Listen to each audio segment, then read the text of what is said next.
Hey, tonight we're going to talk about the time when Rome and Greece collided, when the most powerful empire of the West met the oldest culture of the East. Spoiler, it wasn't great for everyone involved. If you're enjoying these bedtime stories about weird history, I'd really appreciate a like or subscribe.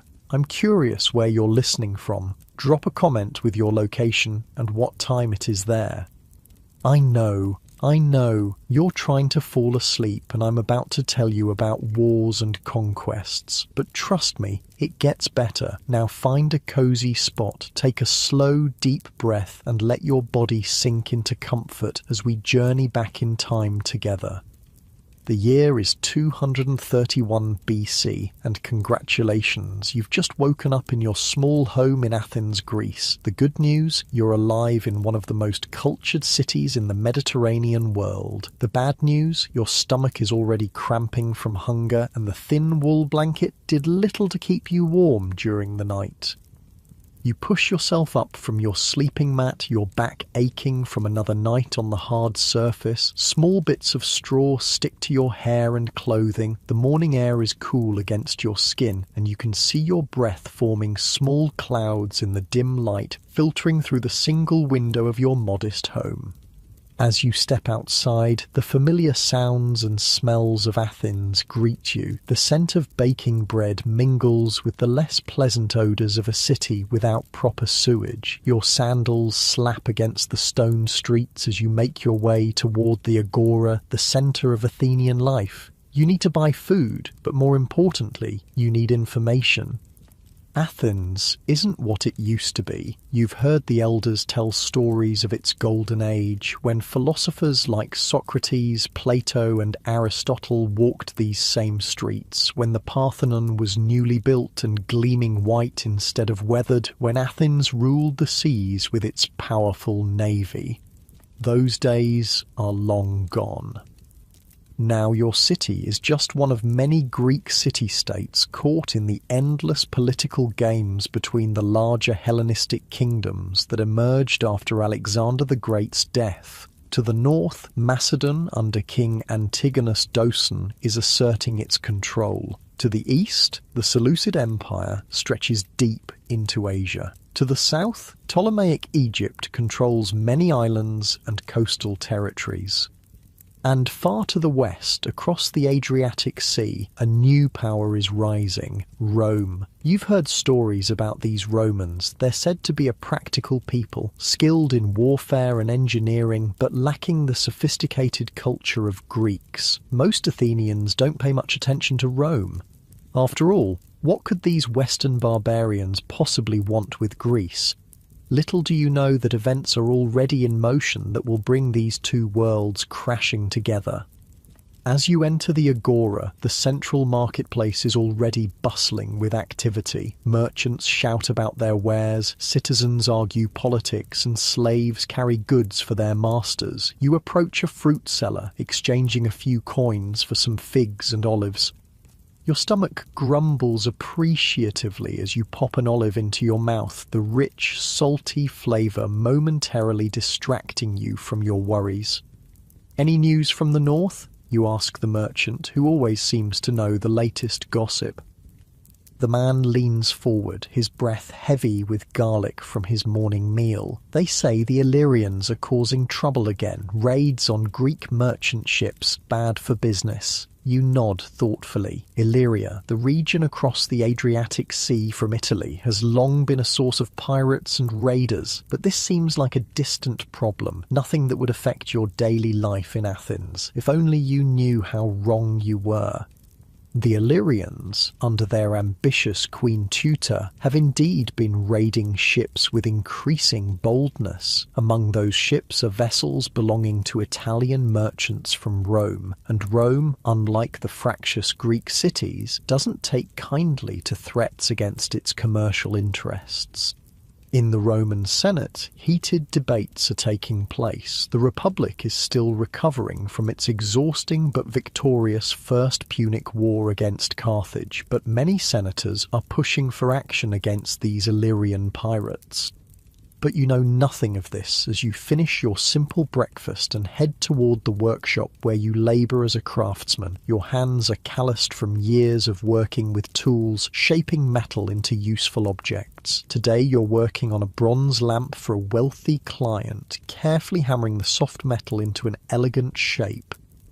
Your workshop is small but well lit by the Mediterranean sun, streaming through the open doorway. The rhythmic sound of your hammer striking metal fills the space, occasionally interrupted by the sizzle of hot metal being quenched in water. Your muscles warm with the effort and you fall into the familiar pattern of work that has defined your life.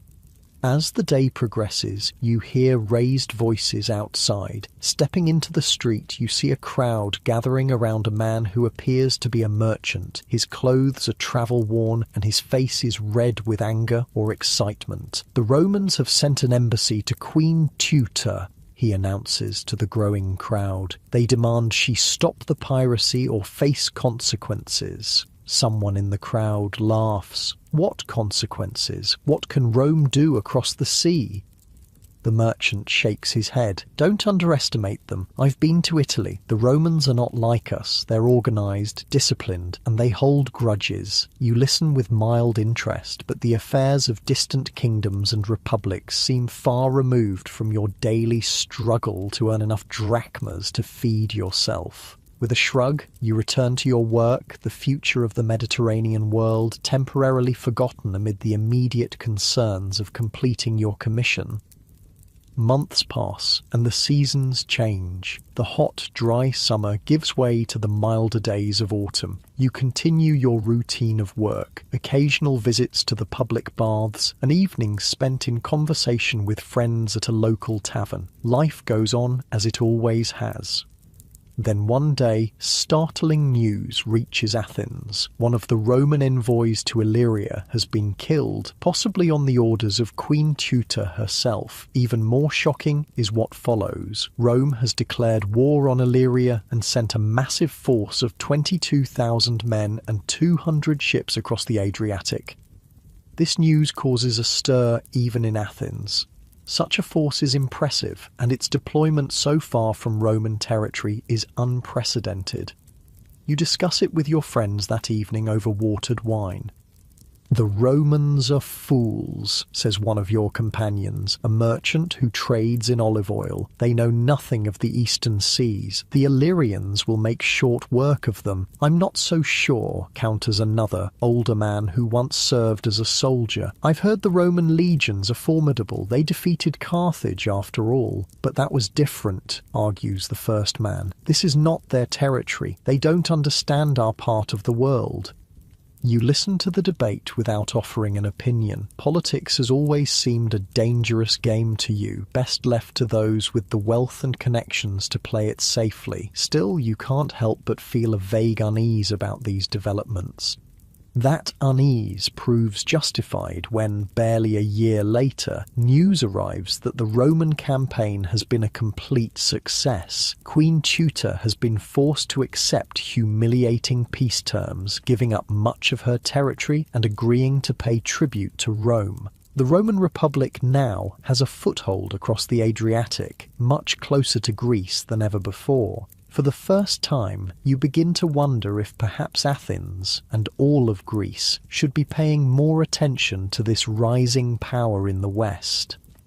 More years pass. You grow older, your hair beginning to grey at the temples, your back aching more persistently after a long day's work. The world around you continues to change. Philip V becomes king of Macedon after the death of Antigonus. In the west, rumours spread of another conflict brewing between Rome and Carthage.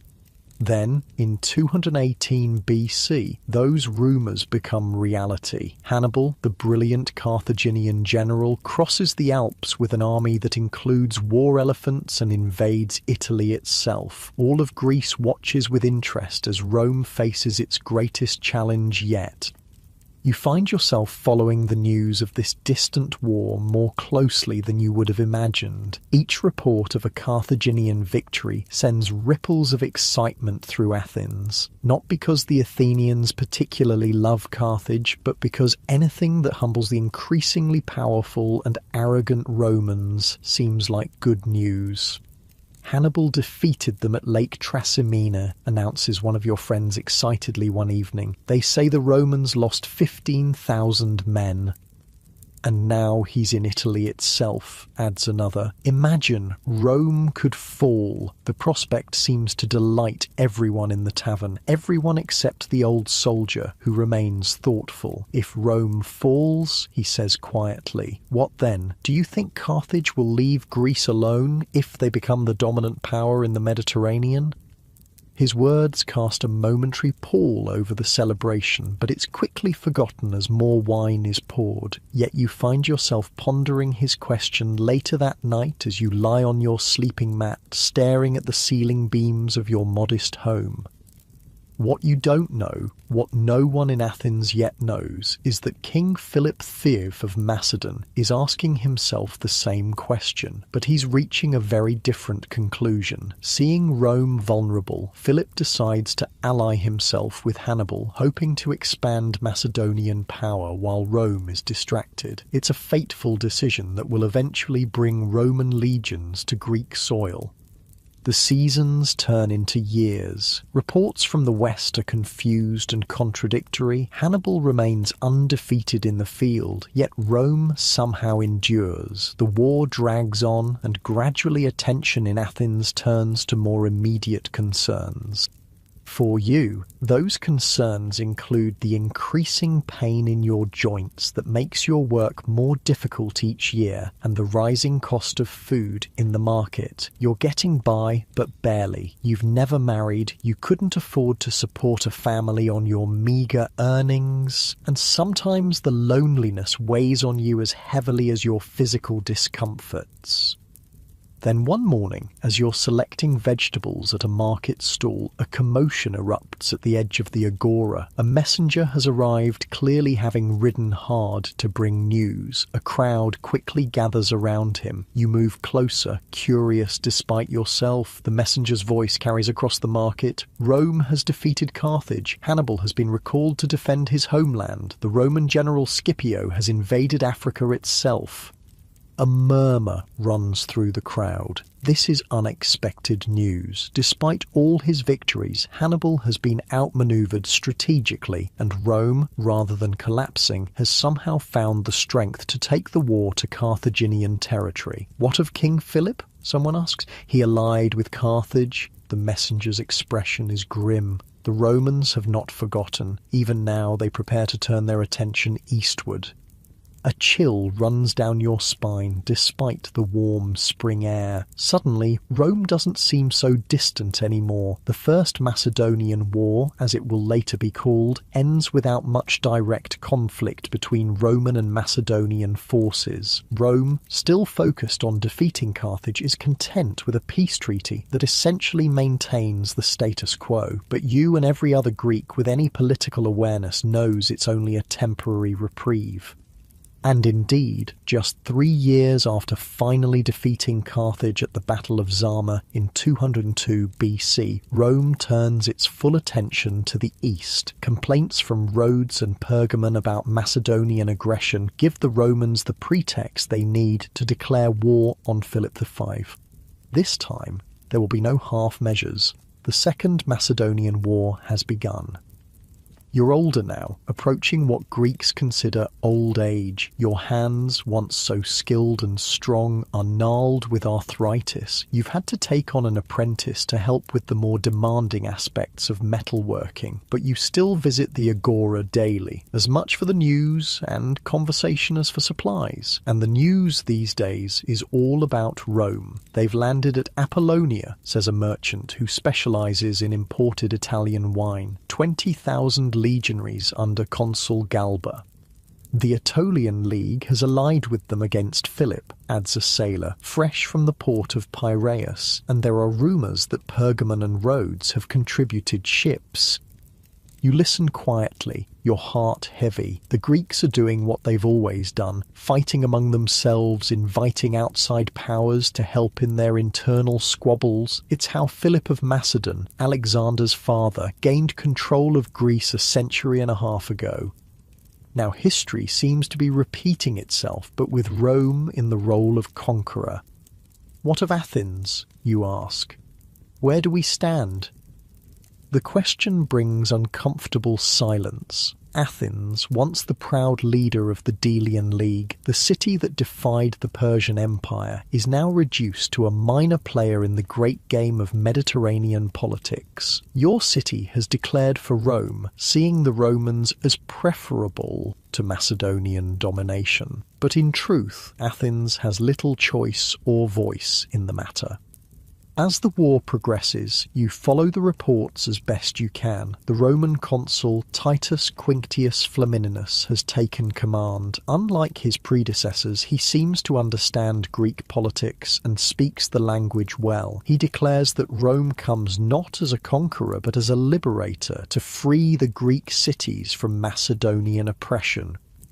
Many Greeks, including many Athenians, believe him. You're not so sure. You've lived long enough to grow skeptical of anyone who claims to wage war for the benefit of others. The decisive moment comes in 197 BC at a place called Cynocephalae in Thessaly. The Roman legions meet Philip's phalanx in open battle for the first time. The result shocks the Greek world. You hear the news in the Agora, delivered by a man who claims his brother fought in the battle. The phalanx drove back the Romans at first, he recounts to the gathered crowd, but the ground was uneven and gaps opened in the formation. The Romans sent their men into those gaps with their short swords, and he draws a finger across his throat. Butchery, 8,000 Macedonians dead, 5,000 captured. Philip barely escaped with his life. You feel something shift in the world at that moment. The phalanx, the Greek military formation that had dominated warfare since the time of Philip II, that had conquered the Persian Empire under Alexander, had been defeated by Roman tactics and discipline. It is as if the foundations of your world have cracked.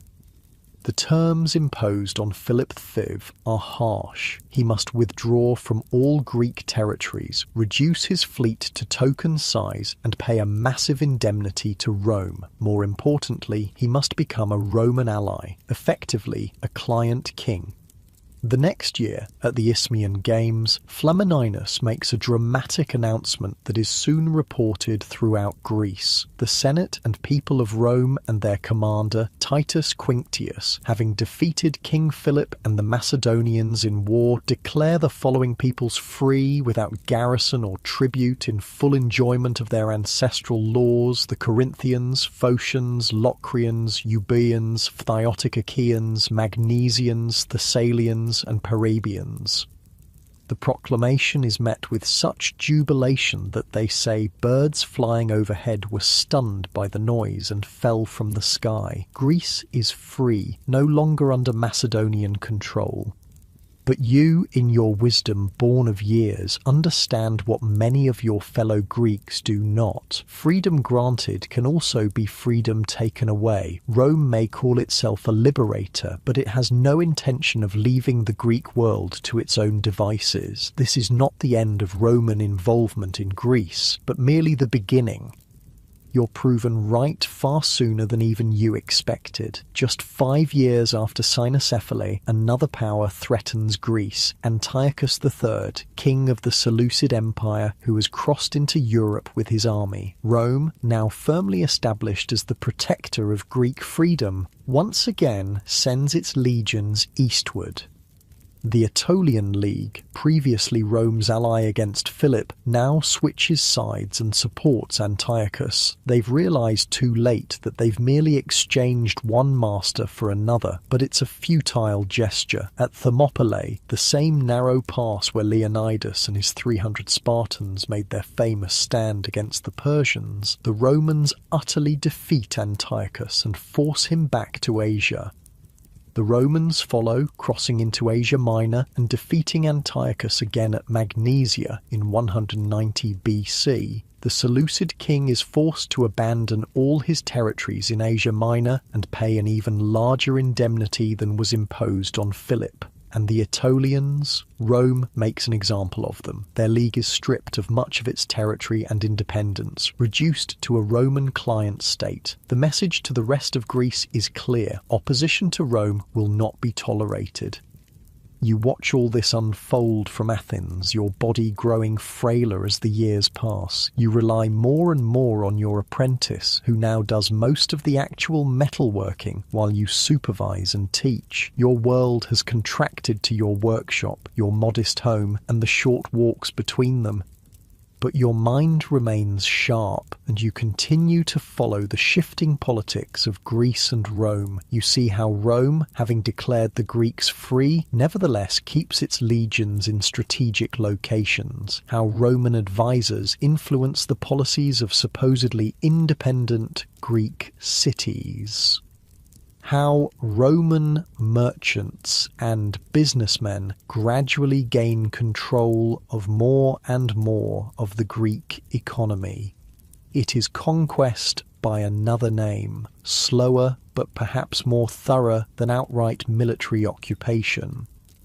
Then in 179 BC, Philip V of Macedon dies and is succeeded by his son Perseus. The new king chafes under the restrictions imposed by Rome and begins to rebuild Macedonian strength. He forms alliances with other Greek states and even with tribes to the north in Thrace. Rome watches these developments with growing alarm. The memory of Hannibal's invasion is still fresh, and the Senate has no intention of allowing another potential enemy to gain strength. Accusations and counter-accusations fly between Rome and Macedon. Diplomatic missions come and go. Tensions escalate, and in 171 BC, Rome declares war on Perseus. The Third Macedonian War has begun. You are very old now, one of the elders of Athens. Your hair is white, your skin wrinkled and spotted with age, your back permanently bent. You can no longer walk to the agora, but friends and your former apprentice bring you news along with food and wine. The war is not going well for Rome at first. Perseus wins several victories, including a significant cavalry engagement at Callinicus. For a brief moment, it seems as if Macedon might reassert itself as a power in Greece. But Rome is relentless. A new consul, Lucius Aemilius Paulus, takes command of the Roman forces in Greece, and in 168 BC at Pydna, the Roman legions and the Macedonian phalanx meet in battle once more. The result is even more decisive than cynocephaly. The Macedonian army is virtually annihilated. Perseus flees, only to be captured soon after. He will end his days as a prisoner in Italy. The consequences for Macedon are devastating. The kingdom that had dominated northern Greece since the time of Philip II, that had produced Alexander the Great and conquered half the known world, ceases to exist as a unified state. The Romans divide it into 4 separate republics, each forbidden to have relations with the others. A heavy tribute is imposed, and all the royal mines are closed, destroying the Macedonian economy.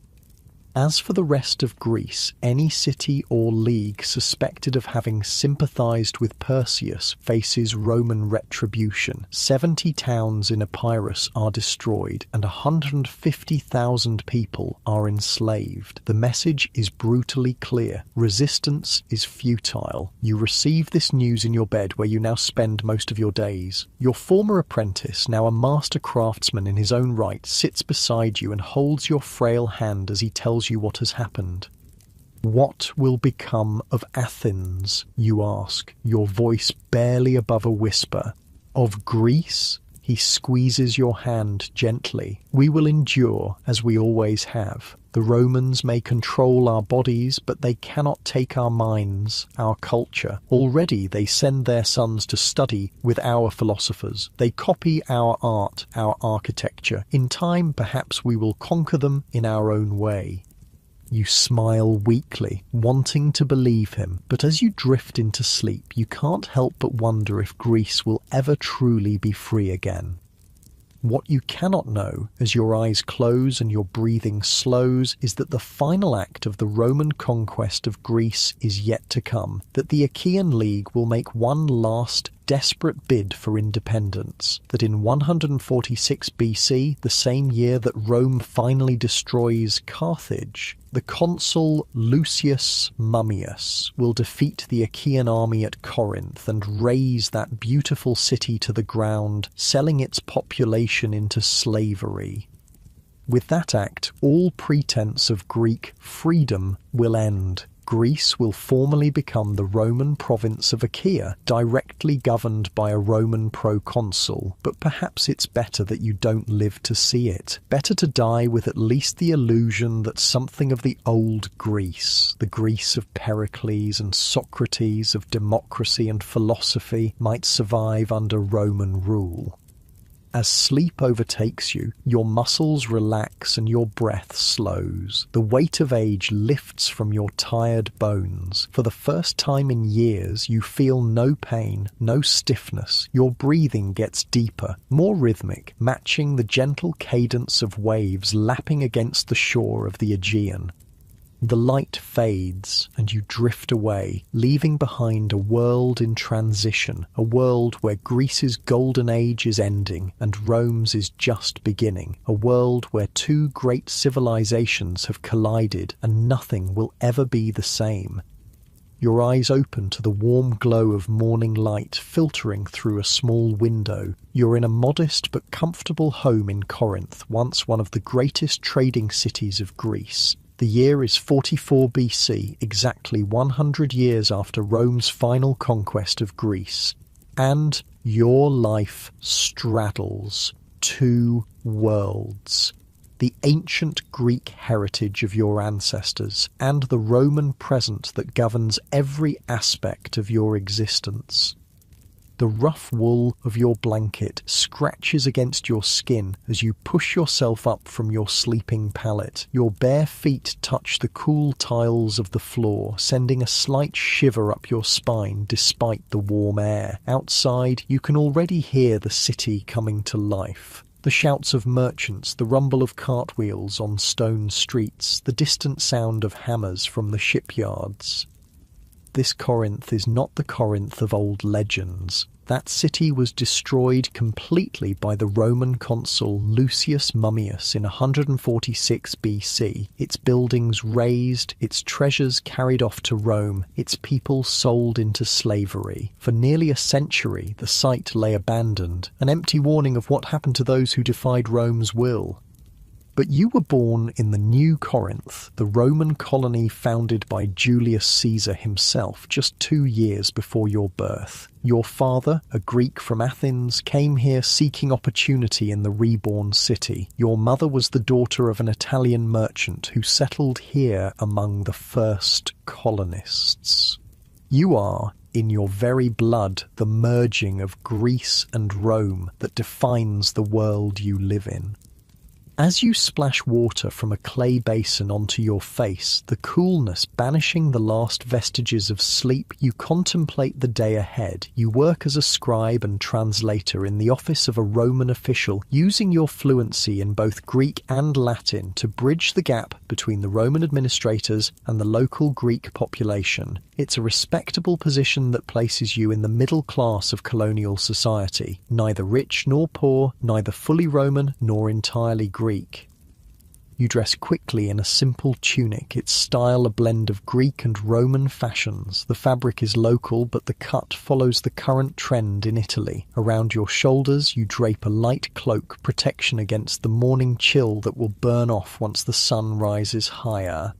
Your sandals are well worn but of good quality, comfortable for walking the steep streets of Corinth. Before leaving your home, you take a moment to check your appearance in a small bronze mirror. Your features reflect your mixed heritage, the high forehead and straight nose of your Greek father, the darker complexion and round chin of your Italian mother. Your hair is cut short, in the Roman style, Though many full-blooded Greeks still wear theirs longer, such choices are not merely aesthetic in this world where identity is increasingly fluid. The streets outside are already busy. Corinth's position on the narrow isthmus connecting the Peloponnese to the rest of Greece has always made it a crucial trade hub. Under Roman rule, it has regained much of its former commercial importance, though now serving the interests of Rome rather than Greece. You weave through the morning crowd, nodding to acquaintances, a mixture of Roman colonists, Greeks, and visitors from across the Mediterranean. The buildings around you tell the story of the city's rebirth. Roman architectural styles dominate the newer structures, particularly the government buildings and the homes of wealthy colonists, but Greek influences remain visible in many details, from the proportions of columns to the decorative elements adorning even Roman-style buildings. The smell of freshly baked bread draws you to a small bakery tucked into the corner of a side street. Your stomach growls, reminding you that you left home without breaking your fast. The baker, a stout Greek woman whose family has been in the bread business for generations, greets you by name. "The usual?" she asks in Greek, already reaching for a small loaf of her specialty, a wheat bread sweetened with honey and studded with dried figs. "Please," you reply in the same language, "and some cheese if you have it." She wraps the bread in a scrap of linen and adds a small wedge of goat cheese, accepting your coins with a smile. "Did you hear the news?" she asks, leaning forward conspiratorially. "What news?" The baker is known for her gossip as much as her bread, and while you're sometimes sceptical of her more outlandish tales, she often has genuine information before it becomes widely known. "They say Caesar has been murdered," she whispers, her eyes wide. "In Rome, stabbed in their Senate house by his own friends." Your hand freezes halfway to your mouth, the bread forgotten. "Caesar dead? Are you certain?" She nods vigorously. "A merchant ship arrived last night from Brundisium. The captain told my cousin's husband, who works at the docks. They say it happened on the Ides of March."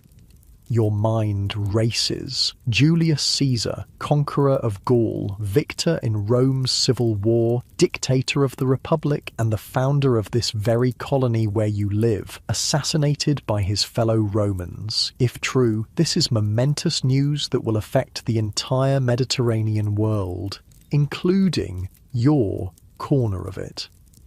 "I should go," you say, tucking the bread and cheese into your satchel. "Thank you for telling me." As you continue toward the administrative buildings where you work, you notice small groups of people huddled in conversation, their expressions worried. It seems the baker is not the only one who's heard the news. Roman citizens look particularly concerned. Their status and security in this distant colony depends on stability in Rome itself. The governmental complex comes into view, its imposing facade built in the Roman style, but with subtle Greek elements that make it less foreign to local eyes. This architectural blending is deliberate. Rome has learned that total suppression of local culture creates resentment, while selective adoption and adaptation fosters acceptance. Inside, the usual ordered calm of the administrative offices has been replaced by barely controlled chaos. Officials hurry from room to room, documents clutched in their hands. Clerks and scribes like yourself stand in small clusters, their work temporarily forgotten as they discuss the rumours. Your supervisor, Gaius Septimius, a middle-aged Roman from central Italy who has been in Corinth for a decade, beckons you urgently when he spots you entering. "There you are," he says in Latin, his voice low but intense. "You've heard, I assume, about Caesar?" "Yes, just now in the market. Is it confirmed?" He nods grimly. "Official word arrived by special courier an hour ago. Caesar is dead, stabbed 23 times by a group of senators led by Brutus and Cassius." He runs a hand through his thinning hair. "Gods, what a mess! The whole Republic could collapse into civil war again." The implications of his words sink in. You remember the stories your father told you about the last Roman civil war, how it spilled over into Greece, bringing armies from both sides to ravage the land. Battles were fought near Thessalonica and Athens. Athenians chose the losing side, supporting Pompey over Caesar, and suffered for it afterward, though the city was spared outright destruction. What happens now, you ask, keeping your voice steady despite your growing unease? That's what we're trying to determine, Septimius replies. For now, we maintain order and continue our duties. Rome endures with or without Caesar. He straightens his toga, a habitual gesture when he's trying to project authority. I need you to translate an announcement for the Greek population. It must be posted in the Agora by midday.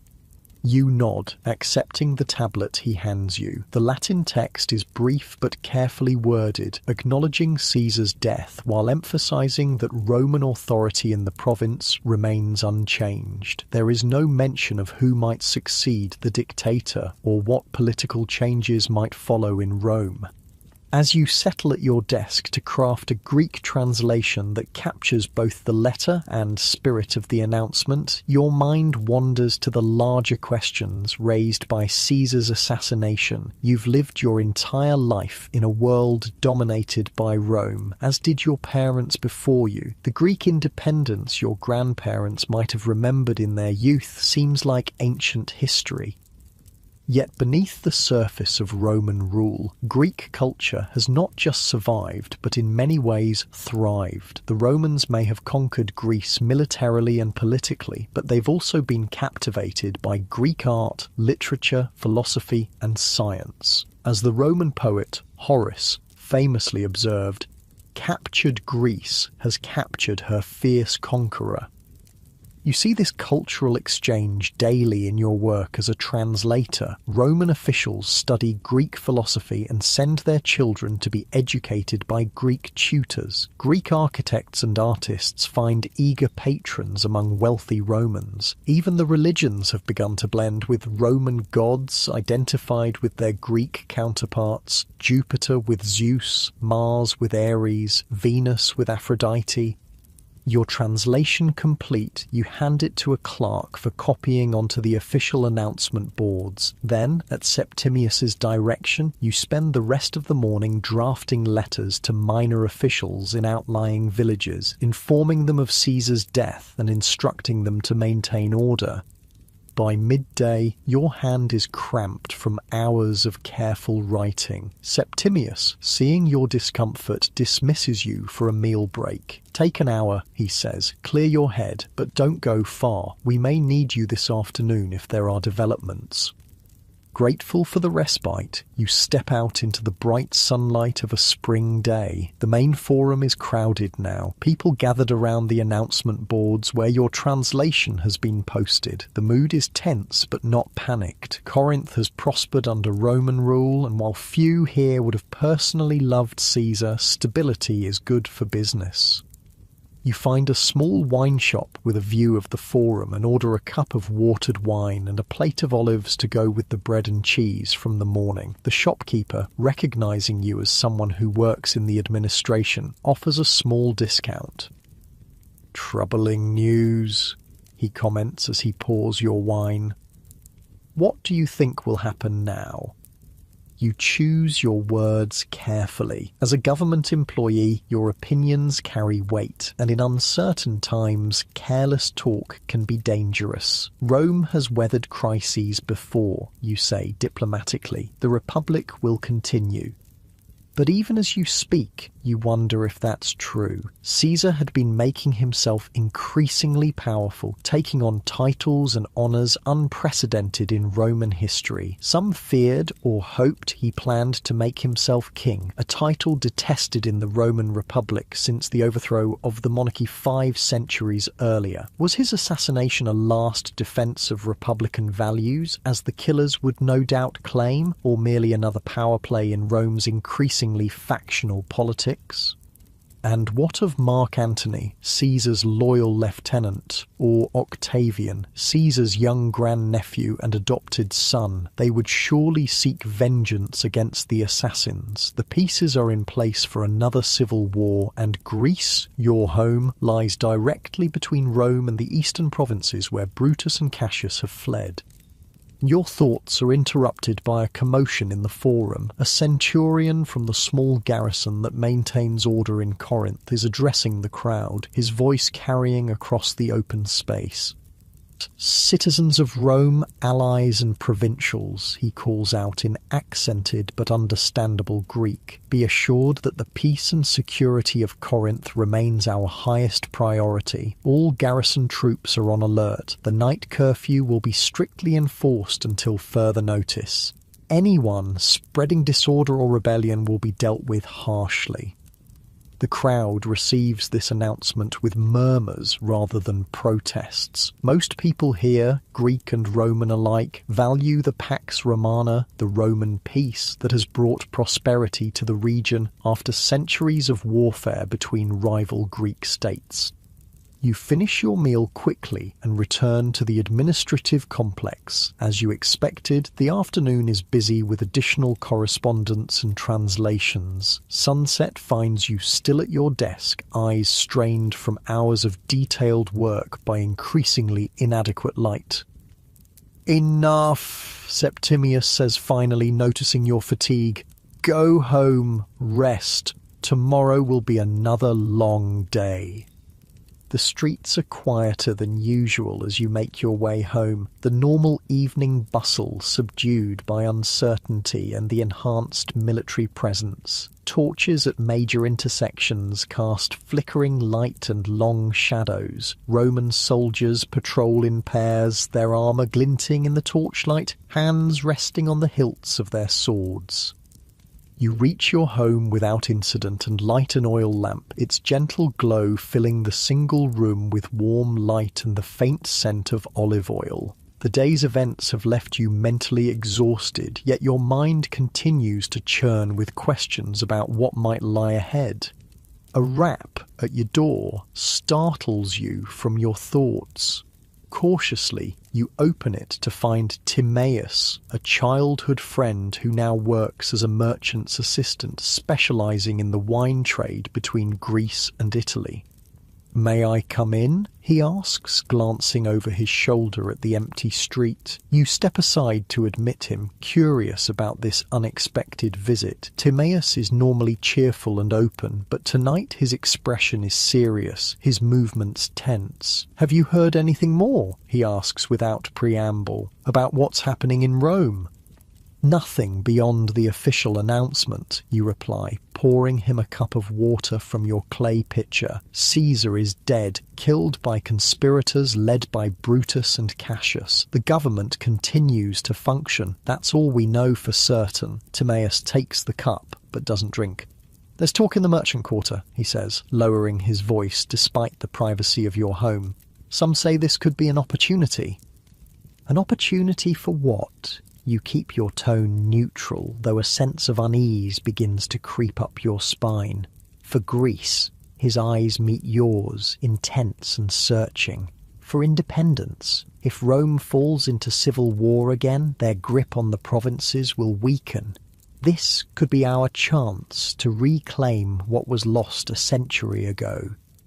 You stare at him, momentarily speechless. The thought is so foreign to your worldview that you struggle to process it. Independence from Rome, the concept seems as anachronistic as reverting to bronze weapons or worshipping the Titans instead of the Olympian gods. "That's dangerous talk," you say finally, "and unrealistic. Greece has been Roman for generations. We don't even know how to be independent anymore." "Our ancestors did," Timaeus counters. "The blood of free Greeks flows in our veins. Don't tell me you've never imagined what it would be like if we governed ourselves again, if we didn't send our wealth to Rome as taxes, if we didn't have to bow to their proconsuls and praetors." In truth, you have occasionally indulged in such fantasies, especially when reading the ancient histories of Athens and Sparta in their glory days. But they were just that, fantasies, as disconnected from your real life as the myths of gods and heroes. The world has changed, Timaeus, you say gently. Rome isn't just our conqueror anymore, it's part of who we are now. Look at me, I'm half Italian. Look at Corinth, a Roman colony built on Greek soil. We can't simply turn back time. So we accept our chains because they're familiar. His voice rises slightly, frustration evident, because they're comfortable. Our great-grandparents fought against Roman rule. They died for Greek freedom. And they lost, you remind him, brutally. Remember what happened to the original Corinth? It was destroyed so thoroughly that nothing remained but ashes. Would you risk that again? The conversation continues in this vein for some time, neither of you convincing the other. Finally, Timaeus rises to leave, the untouched cup of water still full on your small table. Just think about it, he says at the door. Things are changing. We should be ready. After he's gone, you sink onto your sleeping mat, troubled by the encounter. Could Timaeus be right? Is there genuine sentiment for Greek independence simmering beneath the surface of Roman provincial life? And if so, what would happen if it boiled over in the uncertainty following Caesar's death? More personally, where would you stand in such a conflict? Your job, your position in society, your very identity is built around the Roman-Greek synthesis that Timaeus seems ready to tear apart. Yet you are still Greek in many ways, in your language, in your understanding of the world, in your connection to this land that was ancient when Rome was still a village on the Tiber. Sleep comes slowly that night, and when it does, your dreams are troubled by shadowy figures in togas and warriors in bronze armour battling across landscapes that shift between the Rome you've never seen and the Greece you know. You wake at dawn, your body tense, your mind still grappling with the questions raised by Timaeus's visit, but the practical concerns of daily life soon assert themselves. You must work, you must eat, you must navigate the complex reality of your world rather than debate hypothetical futures. The next several weeks pass in a blur of activity. News from Rome arrives in fragments, sometimes contradictory. Mark Antony has taken control. No, Octavian has raised an army. The Senate has granted amnesty to Caesar's killers. No, they've been declared public enemies. The situation seems to change with each ship that arrives from Italy. In Corinth itself, life continues with only minor disruptions. The Roman authorities maintain a heightened military presence, and travel to and from the city is more closely monitored. There are occasional arrests of individuals suspected of fomenting unrest, though most are released after questioning.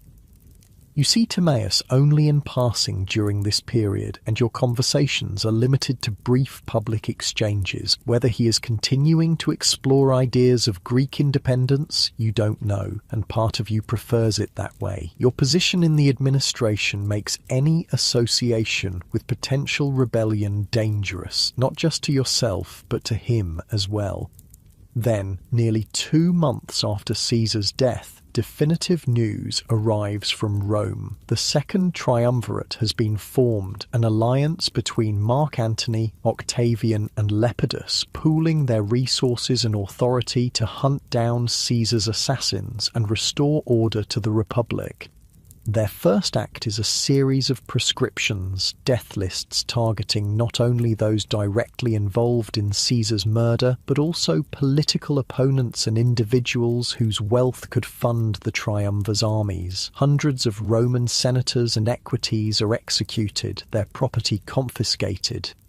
The news sends shockwaves through Corinth's Roman community. Many have relatives or patrons in Rome who might be affected. Some fear that the proscriptions might extend to the provinces, targeting those with known Republican sympathies. For the Greek population, the news is received with more detachment. Roman political bloodletting is concerning primarily for its potential impact on local stability and commerce. Few Greeks mourn the deaths of Roman elites they never knew.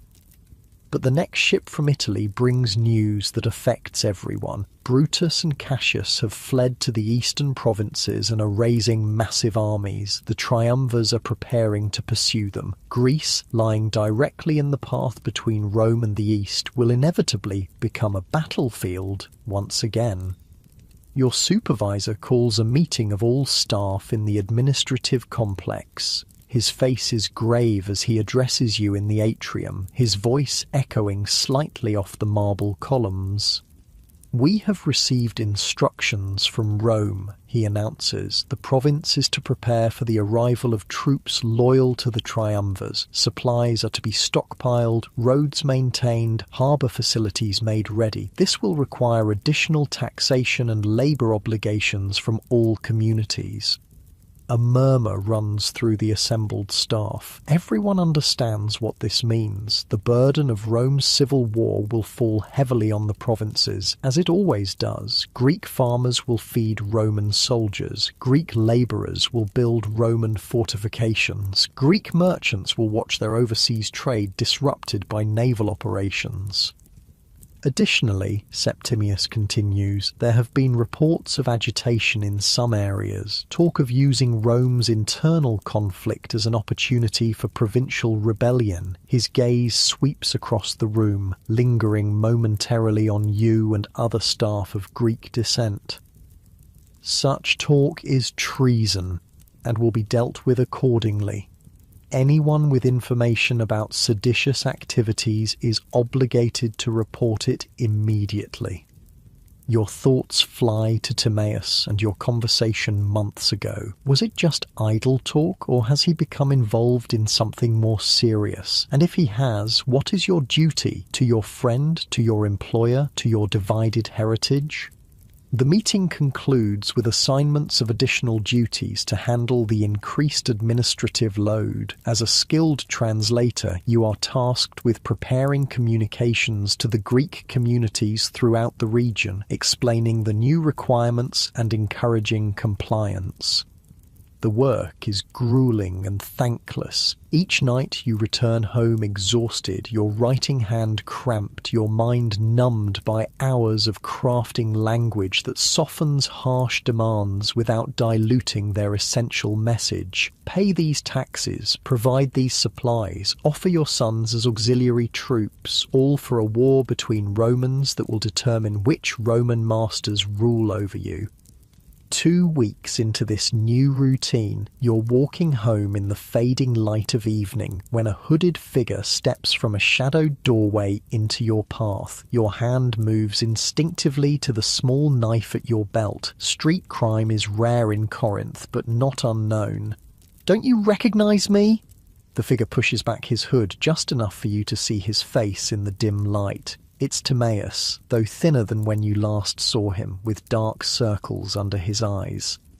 "What are you doing?" you hiss, glancing around to ensure no one is watching. "There's increased patrols after sunset. I need to speak with you," he says urgently. "Not here. Follow me."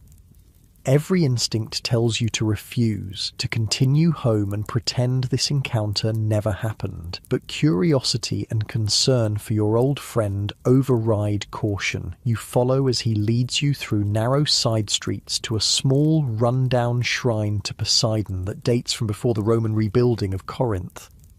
Inside, oil lamps burn with low flames, casting just enough light to navigate the space. The shrine is empty, save for a weathered statue of the sea god and simple offerings of dried fish and small coins. "I'm leaving Corinth tonight," Timaeus says, without preamble, once you're both inside. "A fishing boat will take me and others to Euboea. From there, we'll make our way east." East? You stare at him, uncomprehending at first, then with growing alarm as understanding dawns. To join Brutus and Cassius? Have you lost your mind? They're offering freedom to Greek cities that support them against the triumvirs, he explains, his voice intense with conviction. This is the chance I spoke of, the opportunity to break Rome's grip on Greece. It's suicide, you argue. Even if Brutus and Cassius win, which is far from certain, they're still Romans. They'll still want to control Greece. They're just using Greek discontent to gain support against their enemies. Timaeus shakes his head. You don't understand. There's a real movement building, not just here, but across Greece. Athens, Sparta, Thebes, the old powers are stirring. If we fight together, coordinate our efforts, we can use Rome's civil war to leverage our independence. The passion in his voice almost makes you believe him. Almost, but your work in the administration has given you a clearer view of Roman power. You've seen the reports, the troop numbers, the resources Rome can bring to bear, even while fighting itself. It won't work, you say softly. Rome is too strong, too entrenched, and Greece is too divided. For every city that joins Brutus, another will support Antony. We'll just be fighting Rome's civil war for them, killing fellow Greeks in the process. So we do nothing except whatever Master Rome gives us next? We survive, you counter. We preserve what matters. Our culture, our philosophy, our art. We continue to influence Rome from within, as we've been doing for generations. The Greece of Pericles and Leonidas may be gone, but our ideas live on, spreading throughout the Roman world. You can see your words aren't persuading him. His mind is made up, his course set, and perhaps there's a part of you that envies his certainty, his willingness to risk everything for an ideal of Greek freedom that seems increasingly abstract to you. I came to ask you to join us, Timaeus says finally, but I can see you won't. Just promise me you won't betray us, for our friendship's sake. The request strikes at the heart of your conflicted identity. Your job, your oath to the Roman administration, demands that you report this conspiracy immediately. Yet your Greek heritage, your personal connection to Timaeus, pulls you in the opposite direction. In the flickering lamplight of the ancient shrine, standing before the weather-worn face of Poseidon, you make your choice. A choice that will define not just your own future, but your understanding of what it means to be Greek in a Roman world. Your muscles relax as the tension drains from your body. Your breathing slows, matching the gentle rhythm of waves against the shores of the isthmus where Corinth stands between two seas. The weight of divided loyalties temporarily lifts from your shoulders as you drift towards sleep. What choice did you make in that shrine? What became of Timaeus and his conspiracy? How did the clash between Brutus and the triumvirs affect Greece? Those are stories for another night, other dreams, as you float now in the peaceful darkness, balanced between the Greece of your ancestors and the Rome of your present, between memory and hope, between waking and sleep. The summer sun beats down on your bare shoulders as you stand back to assess your work. Sweat trickles down your temple, and you wipe it away with the back of your hand, careful not to smudge the fine marble dust coating your fingers. The statue before you is nearly complete, a figure of Apollo that perfectly blends classical Greek proportions with the more naturalistic style now favoured by your Roman patrons. The year is 66 AD, and you are a sculptor living in Athens. The city of your birth is no longer the independent power it once was. It has been under Roman rule for over 2 centuries, but it remains a cultural centre, revered throughout the empire for its philosophical schools, artistic traditions, and ancient heritage. You've made a good living from this reverence. Wealthy Romans pay handsomely for Greek art, especially pieces that capture what they imagine to be the perfect classical style. Some commission original works, while others are content with skilled copies of famous sculptures from Athens' golden age. The statue before you falls somewhere in between, inspired by classical models but with subtle contemporary touches that make it uniquely yours. The workshop around you buzzes with activity. Your 3 apprentices, 2 Greek boys and the son of a Roman merchant who settled in Athens, are working on simpler commissions or preparing materials. The rhythmic sound of chisels tapping against stone creates a soothing backdrop to your thoughts. The familiar smell of stone dust fills your nostrils, mingling with the scent of olive oil used to polish finished works.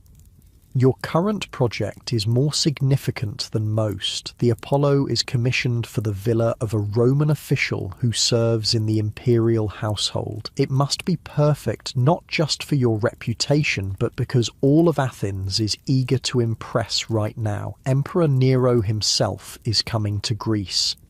The news arrived months ago and has thrown the entire province into a frenzy of preparation. Nero, unlike some previous emperors, is known for his passionate Philhellenism, his love of Greek culture. He fancies himself not just a political leader, but an artist, a poet, a musician, and an athlete in the Greek tradition. His visit is both an honour and an opportunity. You carefully apply your chisel to define the curve of Apollo's lyre, your movements precise after decades of practice. Your body knows exactly how much pressure to apply, how to follow the natural grain of the marble, how to bring forth the god from the stone. Despite the heat and your aching back, there's a deep satisfaction in this work that connects you to generations of Greek sculptors before you. A voice interrupts your concentration. "Master, someone from the governor's office is here." You set down your tools and dust off your hands on your apron. Officials from the Roman administration don't visit sculptors' workshops without reason. Has there been a complaint, a new tax, or perhaps you allow yourself a moment of hope, a commission for the emperor's visit? The man waiting in the front room of your workshop wears the simple but well-made tunic of a Roman civil servant. His Greek is fluent but marked by a slight Italian accent. "Are you the sculptor Nicomedes?" he asks, consulting a wax tablet in his hand. "I am," you confirm, conscious of your work-stained appearance before this clean, efficient representative of Roman authority. "Good. I bring a notice from the governor's office regarding the imperial visit." He hands you a sealed document. "Your workshop has been selected to contribute to the decoration of the Panathenaic Stadium for the emperor's attendance at the games. You will find the details inside, including the stipend offered. The work must be completed within 30 days. Your heart races with excitement even as your mind calculates the practical challenges. The stadium commission is a tremendous honour. Your work will be seen by Nero himself, but 30 days is scarcely enough time, especially with your current commissions. "This is most unexpected," you say carefully. "May I ask how my workshop was chosen?" The official's expression remains neutral. "Your reputation for quality and reliability was noted by the committee, as was your adherence to classical styles, which the emperor is known to favour." He pauses, "and your prompt payment of taxes was also considered." That last point brings a wry smile to your lips. Of course, the Romans never forget who pays their dues on time. Their remarkable empire is built as much on careful bookkeeping as on military might. "Please convey my gratitude to the governor," you reply with a slight bow. "I am honoured to accept this commission." After the official departs, you break the seal on the document and scan its contents. Your task is to create 4 decorative reliefs depicting scenes from the ancient Olympic Games to be installed at the stadium entrances. The stipend is generous, though not lavish. The Romans are always practical about money, but the real value lies in the prestige this commission will bring. Your oldest apprentice, Theon, approaches cautiously. "Good news, master?" "The best kind of news," you reply, handing him the document. "And the worst. An imperial commission with an impossible deadline. We'll need to work day and night to complete it alongside our existing projects." Theon's eyes widen as he reads. "The Emperor will see your work. If we finish in time," you caution, "and if it meets the governor's approval, tell the others. We begin planning immediately." The next few weeks pass in a blur of activity. You delegate most of your existing commissions to your senior apprentices, focusing your own efforts on the stadium reliefs. Sleep becomes a luxury, snatched in short intervals when your body simply refuses to continue. Your hands grow rough and cracked from constant work. Your back and shoulders ache with a deep, persistent pain that even hot baths at the public thermae can't fully ease. But as the reliefs take shape, your fatigue is balanced by growing excitement. Your design combines traditional athletic scenes, wrestlers, discus throwers, chariot races, with subtle allegorical elements that link Greek athletic tradition to Roman imperial virtues. It's a careful balance, honouring Greek heritage while acknowledging Roman rule, and you're proud of the result. Athens itself is transformed as Nero's arrival approaches. Buildings are repaired and freshly painted, streets cleared of debris, new decorations erected throughout the city. The cost is enormous, straining the resources of the municipal government and individual citizens alike. But no one complains openly. The emperor's favour could mean new privileges, reduced taxes, or imperial funding for public works. Finally, the day arrives. Your reliefs, completed just 2 days before the deadline, are installed at the stadium entrances under the watchful eye of Roman officials. You're permitted to attend their installation, directing the placement of each panel to ensure they catch the light perfectly. The stadium itself has been lavishly decorated, with flowers, coloured streamers and imperial insignia supplementing its classical Greek architecture.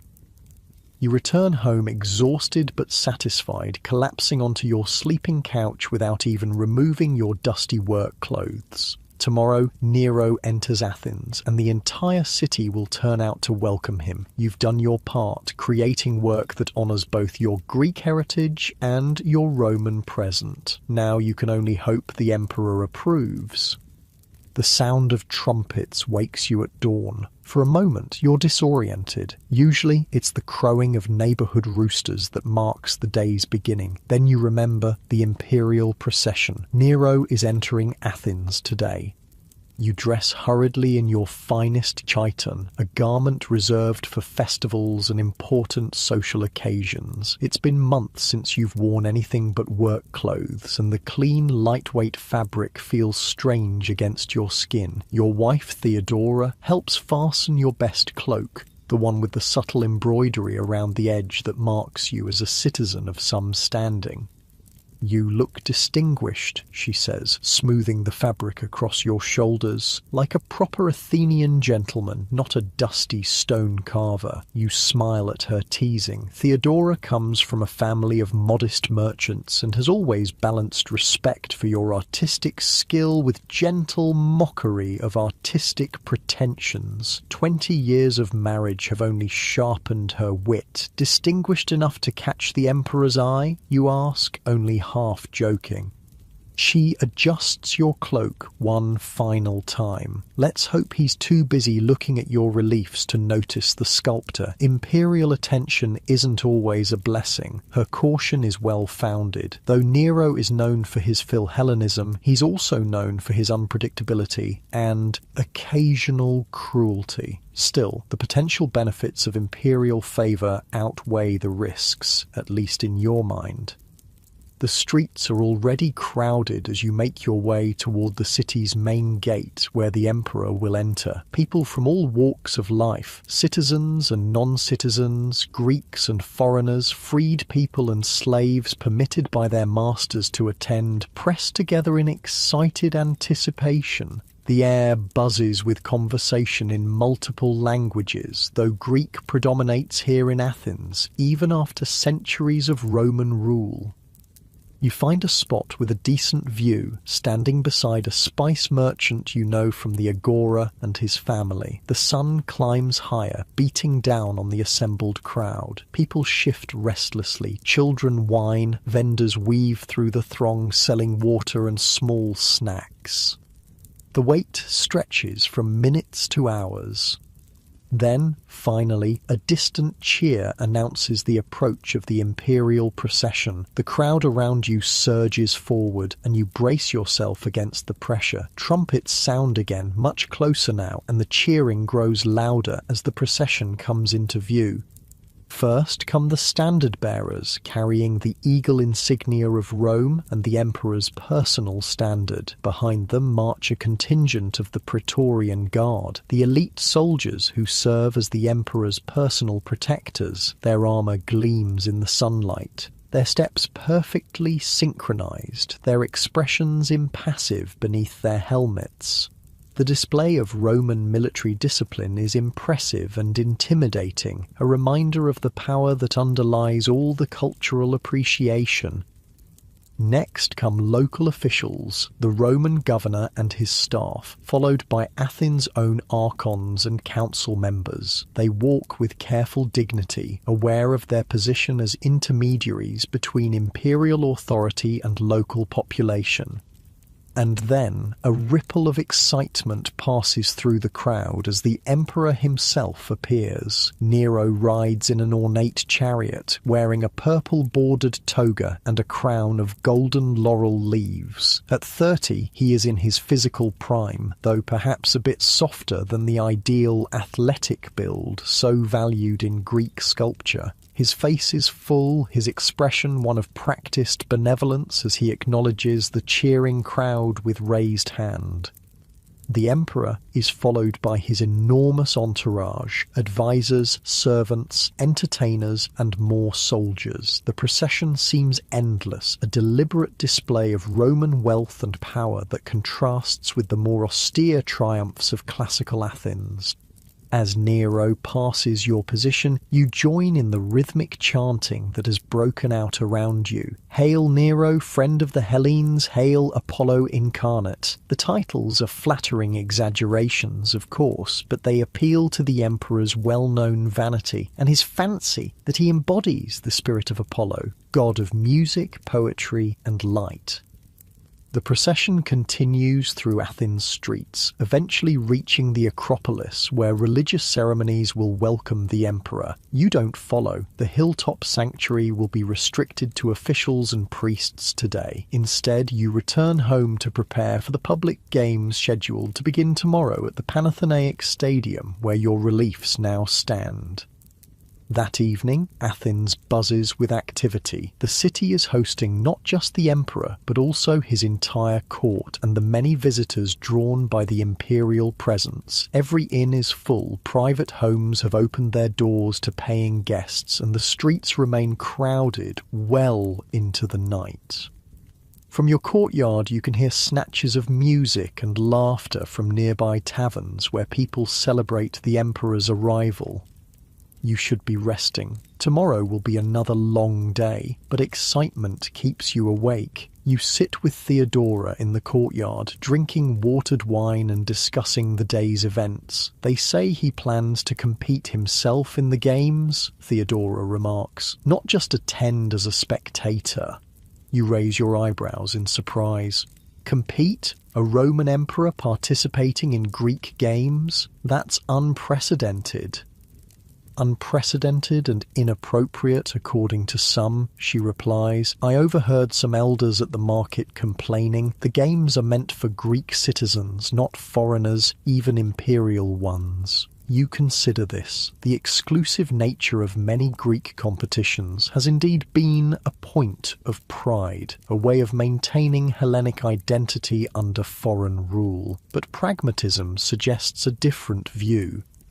If Nero wants to compete, who will stop him? Besides, he considers himself a true Hellene in spirit, and his participation would certainly make the games memorable. Theodora gives you a knowing look. You're hoping he'll see your reliefs and be so impressed he'll commission something for his palace in Rome. Is that so unreasonable? You ask with a smile. The greatest Greek artists have always sought the patronage of the powerful. Just be careful what you wish for, she cautions. Phidias created the Athena Parthenos and ended his life accused of impiety and theft. Her reference to Athens' most famous sculptor, who created magnificent works but died in disgrace, is a pointed reminder of the dangers that can accompany great commissions and powerful patrons.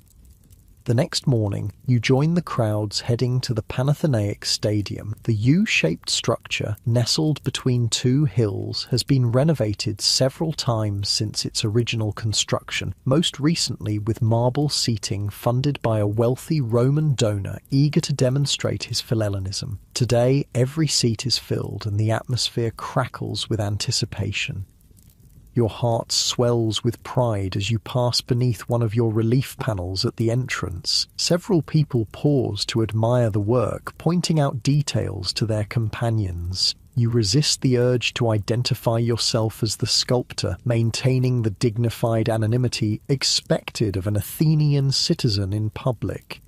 Your seat is in a section reserved for citizens of some distinction, not among the front rows where officials and honoured guests sit, but with a good view of the proceedings. The summer heat is intense, and you're grateful for the wide-brimmed hat that provides some shade. Around you, spectators fan themselves and drink from water flasks brought from home. A trumpet blast announces the beginning of the games. The crowd roars as athletes march into the stadium, their oiled bodies gleaming in the sunlight. They are followed by officials, priests who will oversee the sacred aspects of the competition, and finally, to thunderous applause, the emperor himself. Nero has abandoned his Roman toga for a Greek-style garment that leaves his arms and legs bare, marking his intention to participate as a competitor rather than observe as emperor. The crowd's reaction is mixed. Cheers predominate, but you hear scattered murmurs of disapproval from traditional-minded Athenians nearby. The games begin with traditional prayers and sacrifices, followed by foot races. The athletes are impressive physical specimens, the result of years of training and disciplined living. You watch with an artist's eye, noting how their muscles move beneath the skin, filing away observations that might inform future sculptures. Then comes an unexpected announcement. The emperor will participate in the chariot race scheduled for later in the day. The crowd buzzes with excitement and speculation. Chariot racing is dangerous even for experienced charioteers. What if the emperor is injured or worse? What if he performs poorly and is humiliated? As the day progresses through wrestling matches and discus throwing, the anticipation builds. Finally, the chariots are brought into the stadium, magnificent vehicles drawn by teams of 4 horses. The charioteers take their positions, including Nero himself, who has been given a prominent starting position. The trumpet sounds, and they're off in a cloud of dust and thundering hooves. The crowd leaps to its feet, cheering wildly. The race is 10 circuits of the stadium, and at first Nero holds his position in the middle of the pack. But as the race progresses, the professional charioteers pull ahead, their superior skill evident in how they take the tight turns at each end of the stadium. By the 5th lap, Nero has fallen behind. On the 6th, disaster strikes. His chariot catches a wheel on the turning post and nearly overturns. The emperor manages to regain control, but he's now far behind the leaders. A strange thing happens then. The professional charioteers begin to slow down. It's subtle at first, but soon unmistakable. By the final lap, Nero has somehow moved up to second place, and as they approach the finish line, the leading charioteer pulls his horses slightly, allowing the emperor to pass and claim victory. The crowd's reaction is complex. There are cheers, but also knowing looks exchanged between spectators. Everyone understands what has happened, but no one will say it aloud. The emperor has won, as emperors always do, whether in battle, politics, or sport. The victory ceremony proceeds with all the traditional honours. Nero receives the olive wreath crown with apparent humility that doesn't quite mask his evident pleasure. In his victory speech, delivered in Greek with only a slight accent, he praises Athens as the mother of games and arts, the fountainhead of civilization that Rome has had the wisdom to embrace rather than merely conquer. It's a skillful speech that acknowledges Greek cultural pride while reinforcing Roman political dominance. The crowd responds warmly, their earlier skepticism softened by the emperor's evident enthusiasm for their traditions, however imperfectly he might embody them. As the games conclude for the day and the crowd begins to disperse, an official approaches your section. He consults a tablet, then calls your name. Several people turn to look at you with curiosity. The governor requests your presence at the reception this evening, the official announces. Your work on the stadium reliefs has been noted favourably. Your heart races. This is the opportunity you've been hoping for, a chance to be seen by the imperial court, perhaps even by Nero himself. You accept the invitation with as much composure as you can muster, then hurry home to prepare. Theodora helps you dress in your absolute finest clothes, not just your best everyday wear, but the special garments reserved for religious festivals and family weddings. As a final touch, she places a simple silver pin at your shoulder, marking you as a member of an old Athenian family, albeit not a wealthy or politically powerful one. Remember who you are, she says as you prepare to leave. You're not just a sculptor seeking patronage. You're an Athenian citizen, an inheritor of Phidias and Praxiteles. Conduct yourself with dignity. The reception is held in the governor's residence, a palatial building that combines Greek architectural elements with Roman luxury. As you enter, you're announced by name and profession. Several heads turn, and you feel suddenly self-conscious, aware of your calloused hands and the slight stoop you've developed from years bent over marble. The room is filled with the elite of Roman Greece, provincial officials, wealthy merchants, landowners, and visiting dignitaries from other parts of the empire. The air is heavy with expensive perfumes, and servants circulate with trays of wine and elaborate delicacies. The conversations around you switch fluidly between Greek and Latin, sometimes in the same sentence.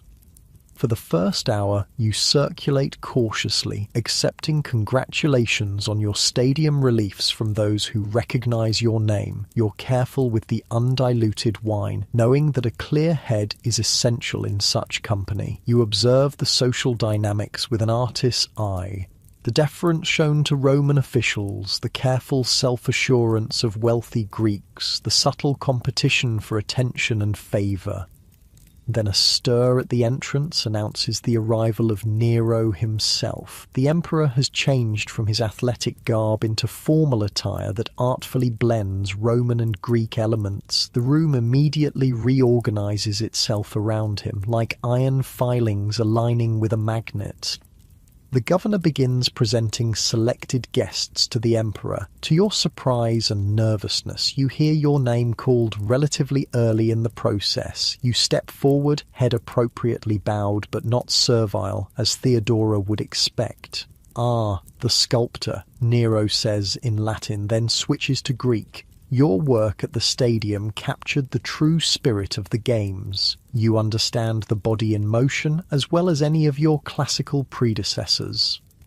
The compliment is specific and knowledgeable, suggesting the emperor has actually looked closely at your work rather than merely repeating a prepared praise. You're momentarily taken aback. "You honor me greatly, Caesar," you reply in careful Greek using his formal title. "The tradition of Greek sculpture lives in all who practice it with devotion."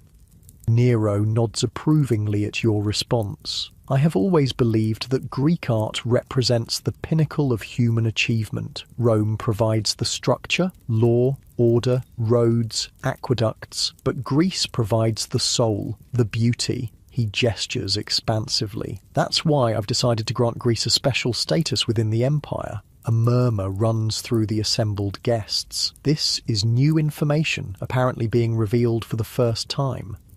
"Tomorrow," Nero continues, clearly enjoying the sensation he's created, "at the Isthmian Games in Corinth, I will officially proclaim the freedom of the Greeks, tax exemptions, local autonomy, the restoration of traditional rights, a recognition of Greece's unique place in our shared civilization." The room erupts in applause and exclamations of surprise. You join in, though your mind is racing. Freedom for Greece? What exactly does that mean after centuries of Roman rule? Is it a meaningful change in status, or merely a symbolic gesture from an emperor known for grand, but sometimes empty declarations? As the evening continues, these questions dominate the conversations around you. Roman officials appear slightly uncomfortable, perhaps hearing of this decision for the first time themselves. Greek attendees range from cautiously optimistic to openly celebratory, though the more politically astute express skepticism about how this freedom will work in practice.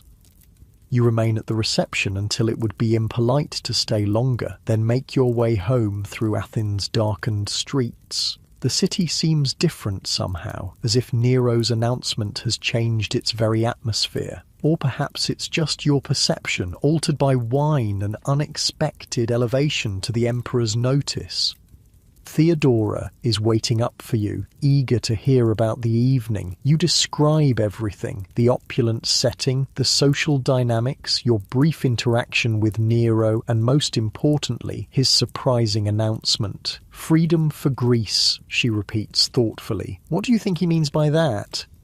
You shake your head. "I'm not sure anyone knows, including Nero himself. It can't mean actual independence. Rome would never relinquish control of such a strategically important province, but perhaps fewer taxes, less direct interference from Roman officials."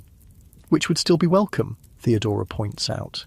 "Even symbolic recognition of Greek dignity has value after so many years as subjects."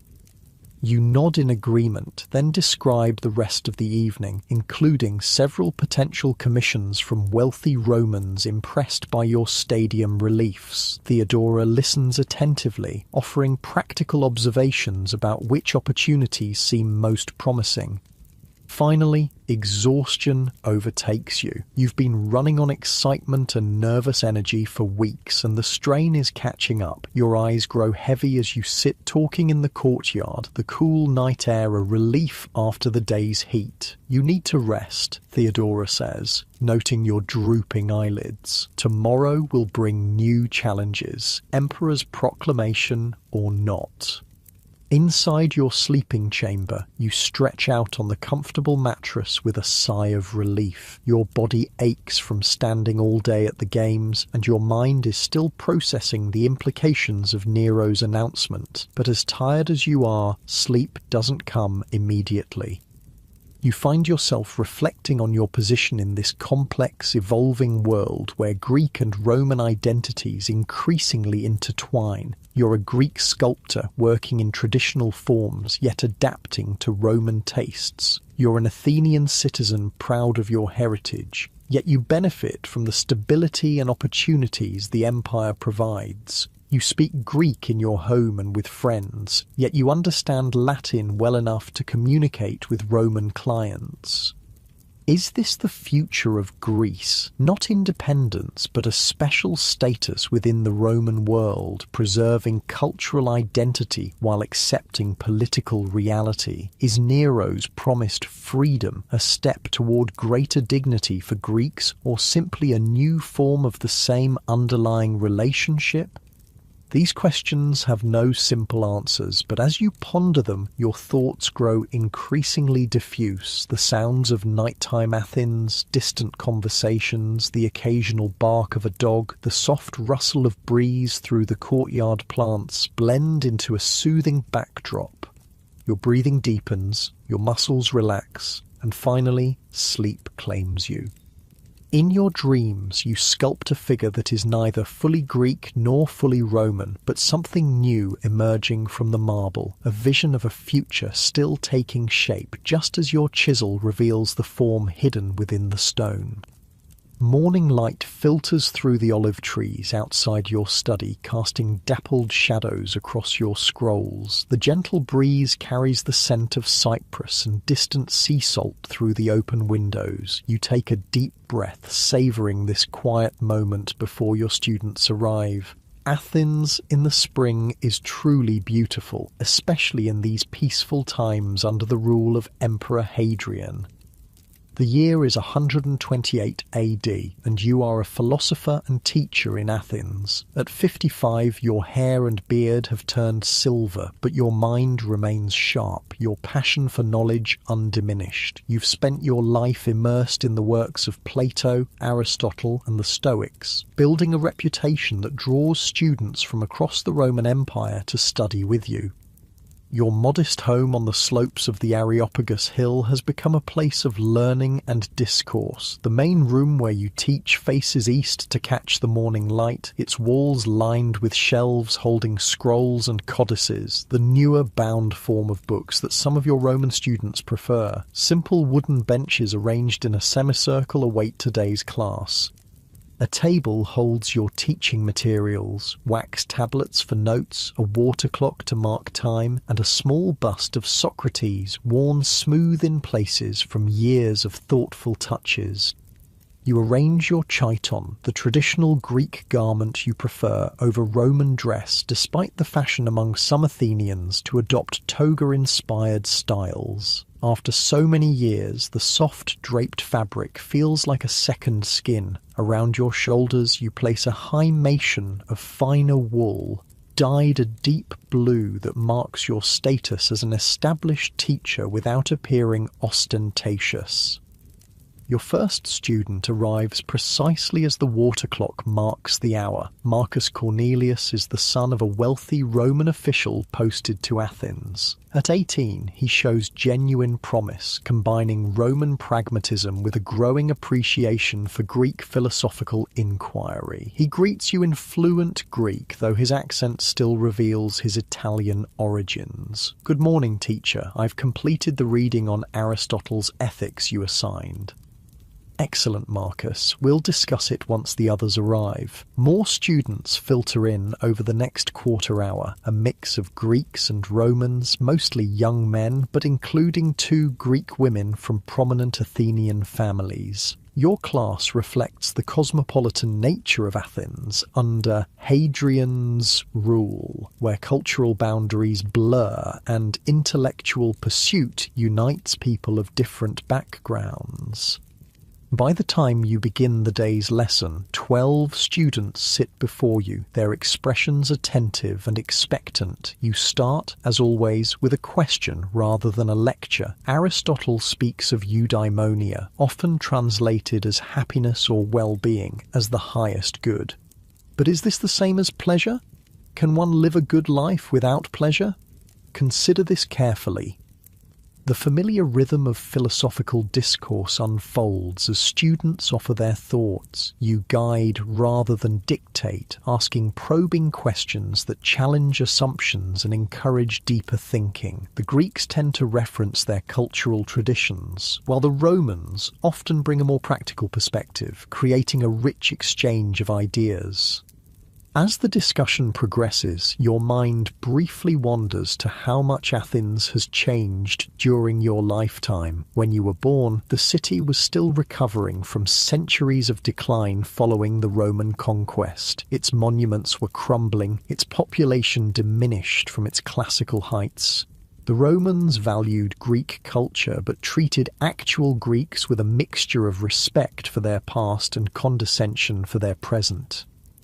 But Emperor Hadrian has transformed Athens during his reign. A true Philhellene, he has poured imperial resources into rebuilding the city, completing the massive temple of Olympian Zeus that stood unfinished for nearly 600 years, constructing a vast library and adding an entirely new district now called Hadrianopolis.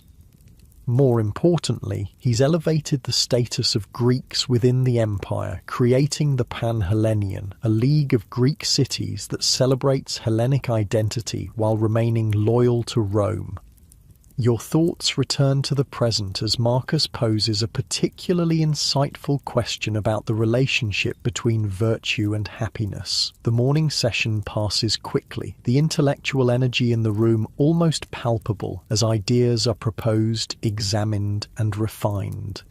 When the water clock marks midday, you conclude the formal lesson, though several students linger to continue the conversation more informally. This is often the most rewarding part of teaching, the spontaneous exchanges that occur when young minds are truly engaged with fundamental questions. Marcus is among those who stay. As the others eventually depart, he approaches with an air of suppressed excitement. Teacher, I've been invited to attend the dedication ceremony for the Olympian tomorrow. My father received an official invitation as part of the governor's staff. He says I may bring a companion and he pauses, suddenly seeming unsure of himself. I would be honoured if you would join me. Few have seen the completed temple up close and the emperor himself will be present. The invitation surprises you. The dedication of the temple of Olympian Zeus, the Olympian, is indeed a momentous occasion, the culmination of Hadrian's most ambitious building project in Athens. To attend as a guest rather than among the general public is an unexpected honour.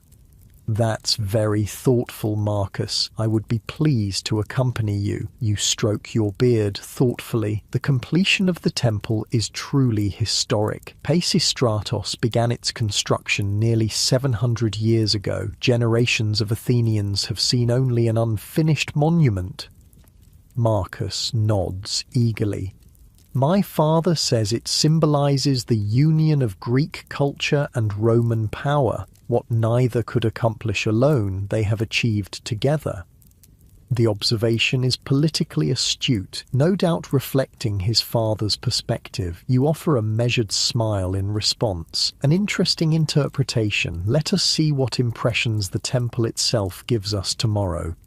After Marcus leaves, you prepare for your afternoon activities. First, a simple meal of bread, cheese, olives, and watered wine, the traditional fare of an Athenian philosopher, unchanged for centuries despite the culinary innovations Romans have brought to the city. You eat in your small courtyard garden where fragrant herbs and a single pomegranate tree provide shade and pleasant aromas.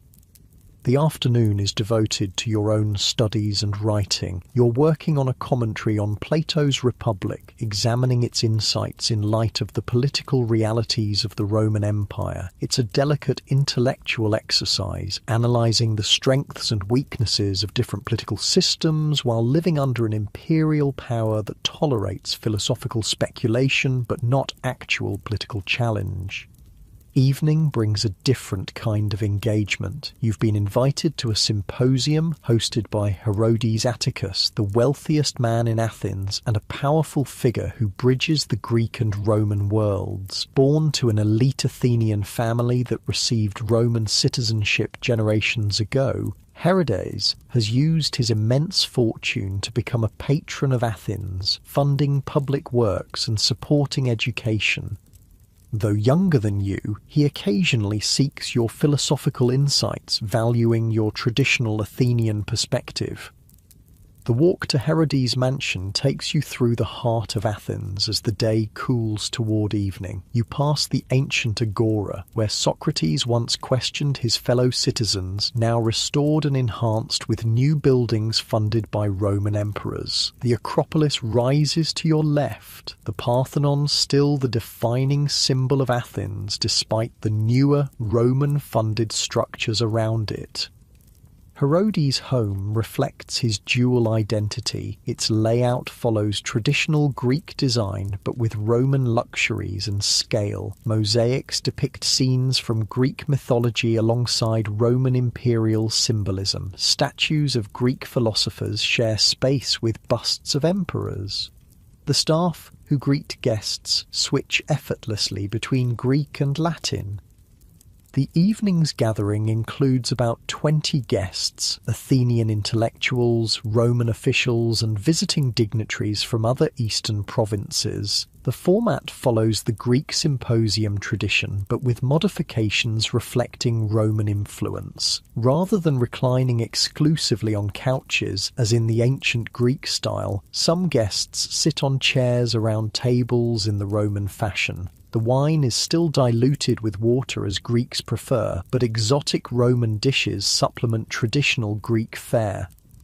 Conversation flows easily among this cosmopolitan group, shifting between Greek and Latin depending on the speaker and topic. You participate actively but carefully, aware that in this mixed company, philosophical discussions inevitably touch on political realities. When someone mentions Hadrian's upcoming visit, the talk becomes more animated. They say he'll be initiated into the Eleusinian mysteries during this stay, remarks an Athenian archon, referring to the ancient secret religious rites that have continued under Roman rule. The first emperor to receive full initiation, adds a Roman official, a great honour for him and recognition of his Philhellenism. And a clever political move, observes a visiting philosopher from Alexandria. By embracing Greek religious traditions, he strengthens his position in the eastern provinces. You listen more than you speak as the conversation continues, noting how these perspectives reveal the complex relationship between Greeks and Romans after nearly 3 centuries of imperial rule. For the Romans, appreciating Greek culture demonstrates their sophistication and legitimizes their power. For the Greeks, Roman patronage provides material benefits and a degree of cultural recognition, even if political independence remains a distant memory. The symposium continues late into the evening with musical performances and poetry recitations following the meal. By the time you walk home under a canopy of stars, your mind is full of the day's intellectual stimulation, from your morning class to the evening's wide-ranging discussions. Sleep comes easily after such a full day, but your dreams are vivid, a common occurrence before significant events. You see the Acropolis as it might have looked in its classical prime, then watch as it transforms, Roman elements blending with Greek, neither completely displacing the other but creating something new, just as Athens itself has done.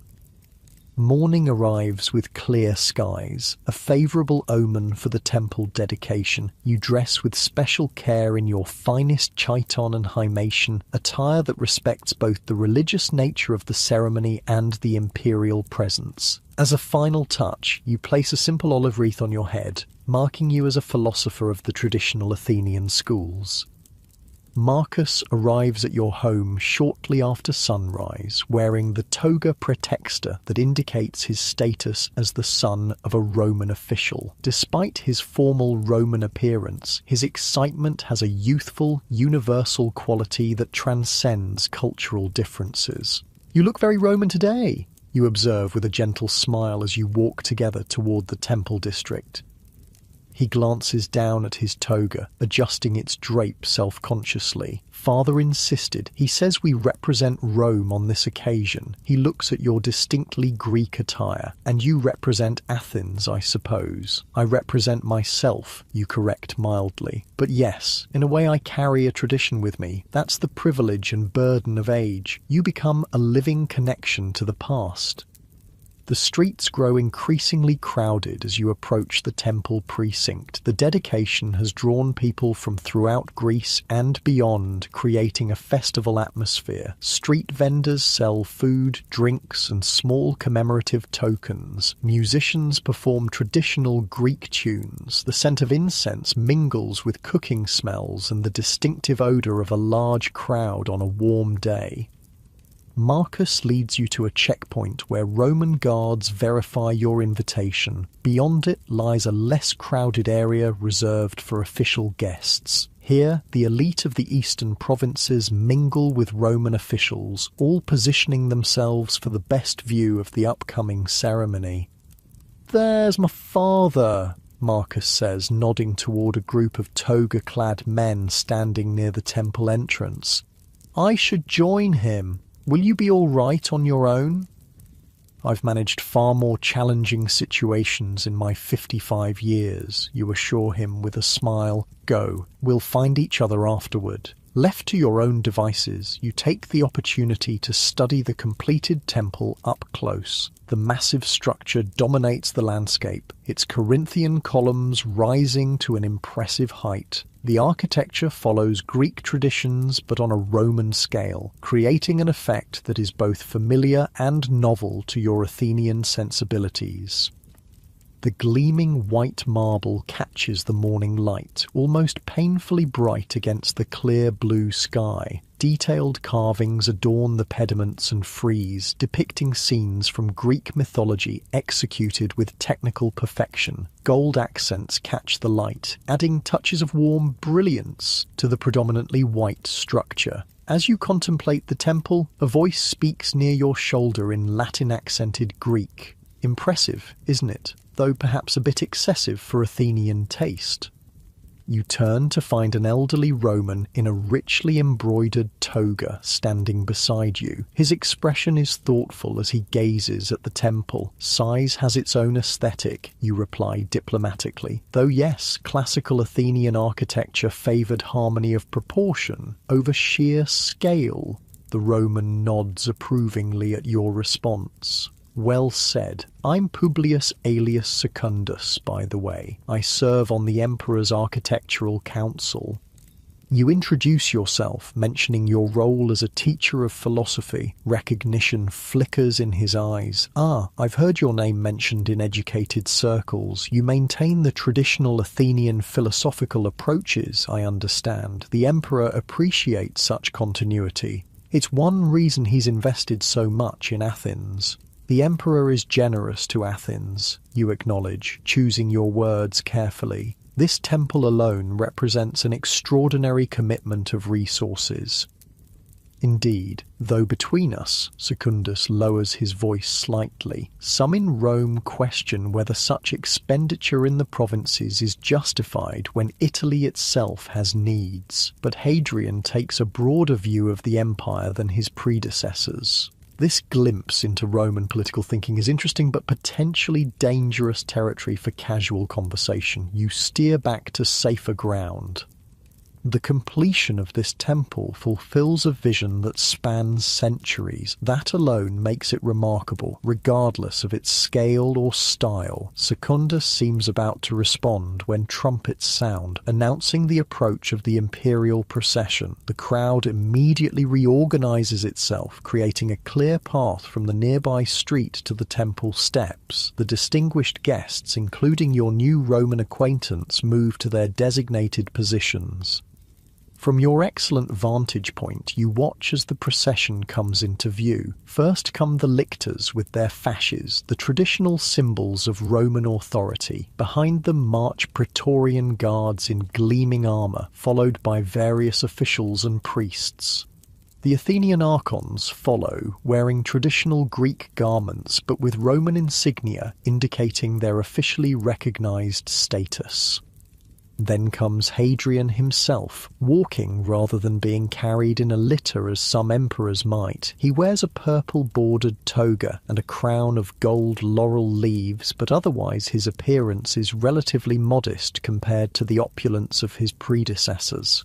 At 52, he is still vigorous, his beard full in the Greek philosophical style he has popularized among Romans.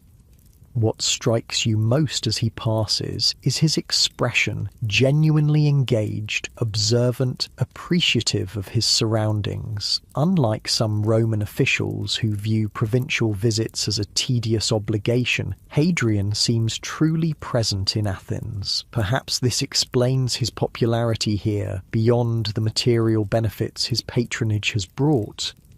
The ceremony itself combines Greek religious traditions with Roman imperial protocol. Priests make offerings at the new altar, while official speeches extol both the glory of Zeus and the generosity of Hadrian. The emperor himself speaks briefly in excellent Greek, demonstrating his Philhellenism not just through his actions but his words.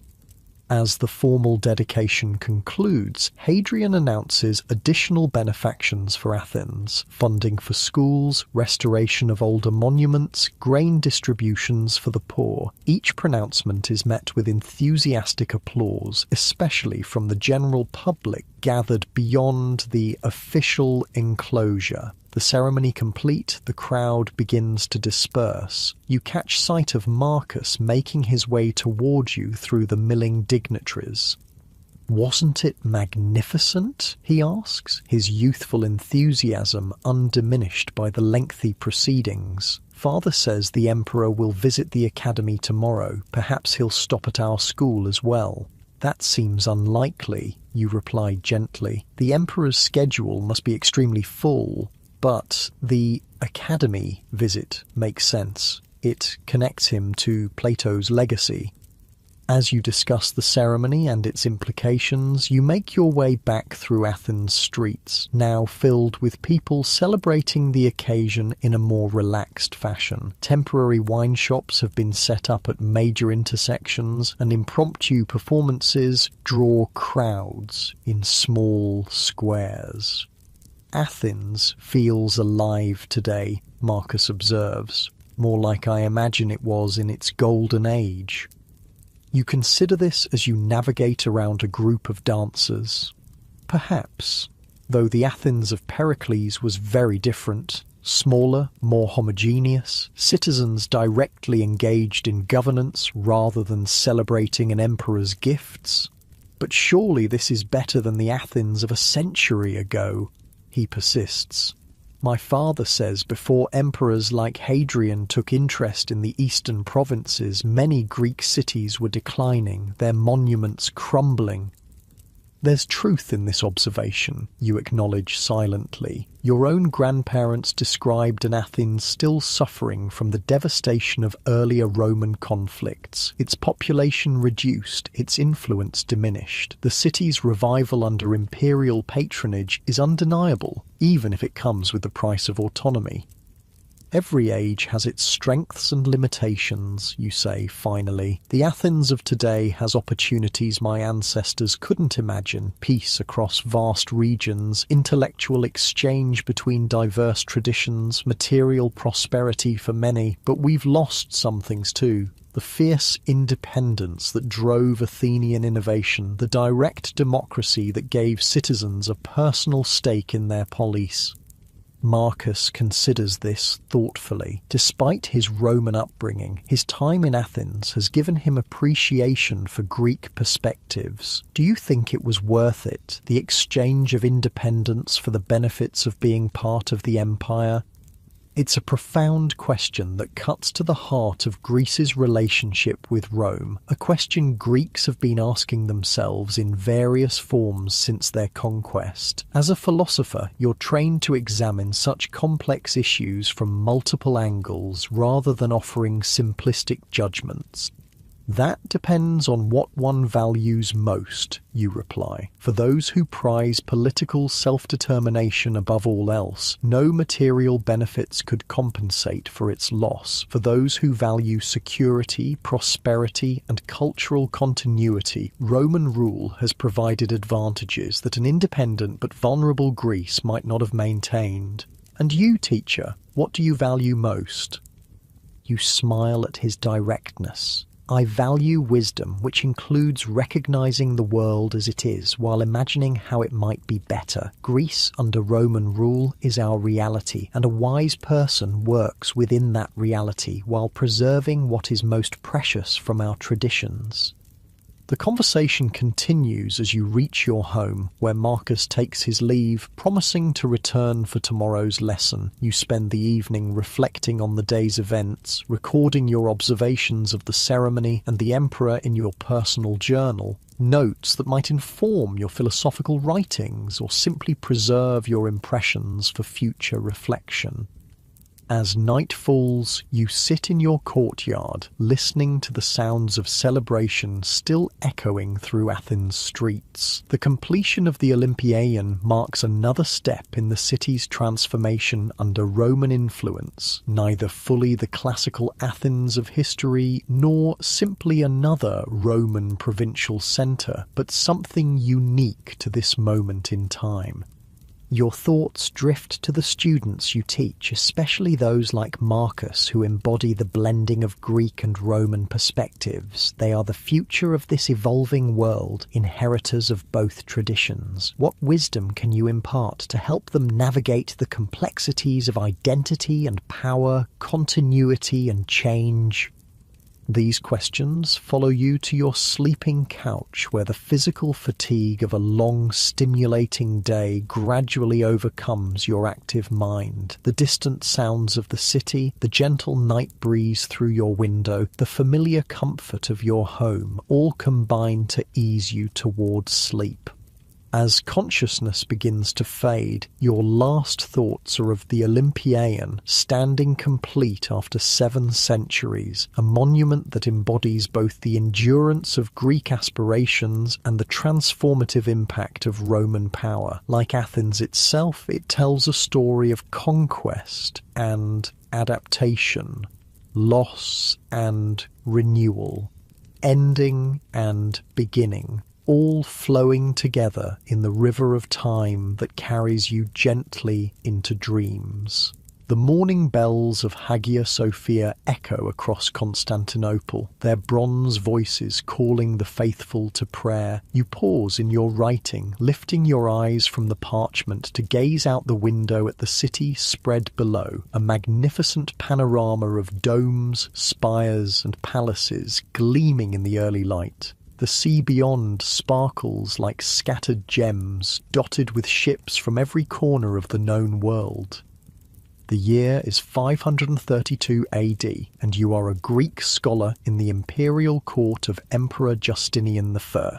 At 45, you've risen to become one of the emperor's trusted advisors on matters of law, history, and classical learning. Your spacious study in the palace complex offers this breathtaking view of the city that Romans now call Nova Roma, New Rome, though most people use its older name, Constantinople.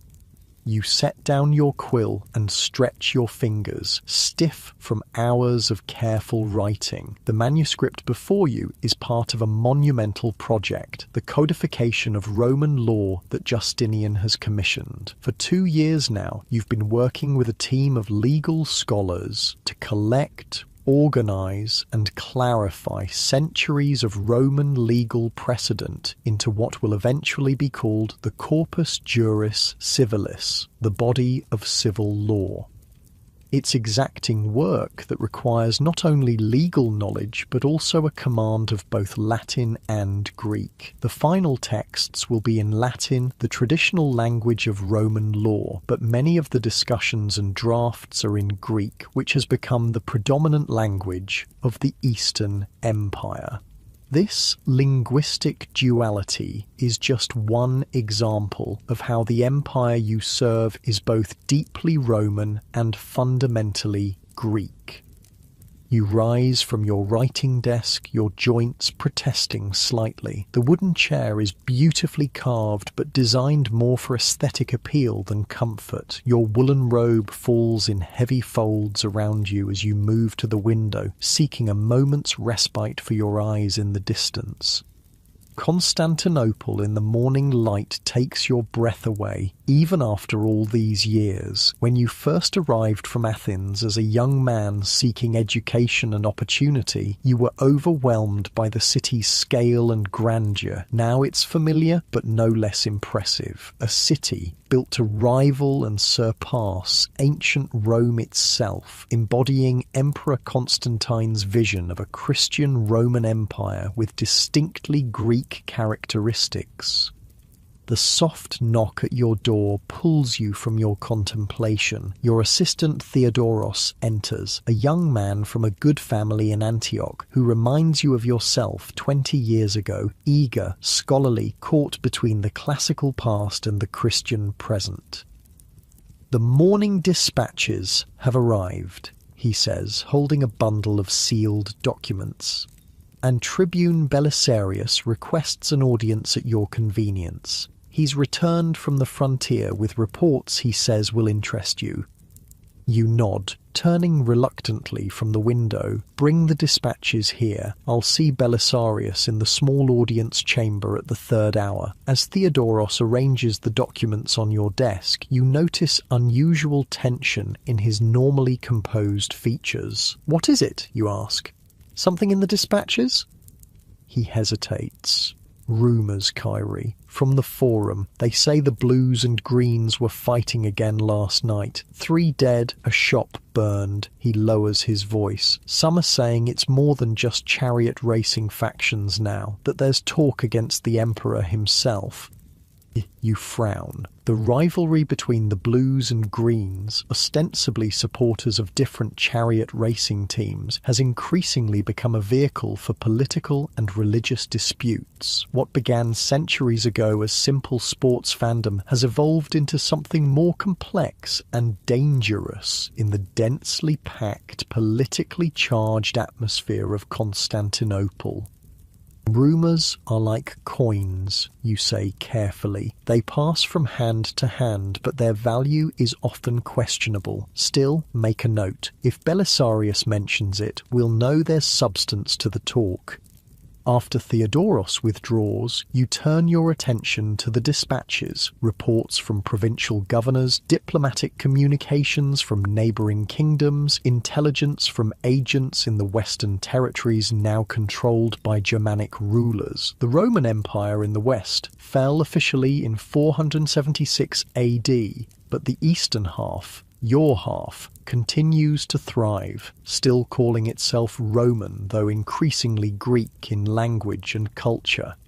One dispatch particularly catches your attention, a report from Alexandria about the discovery of several ancient texts in a private collection, including philosophical works thought lost during the fire that damaged the famous library centuries ago. The governor requests guidance on whether these should be sent to Constantinople for the imperial library.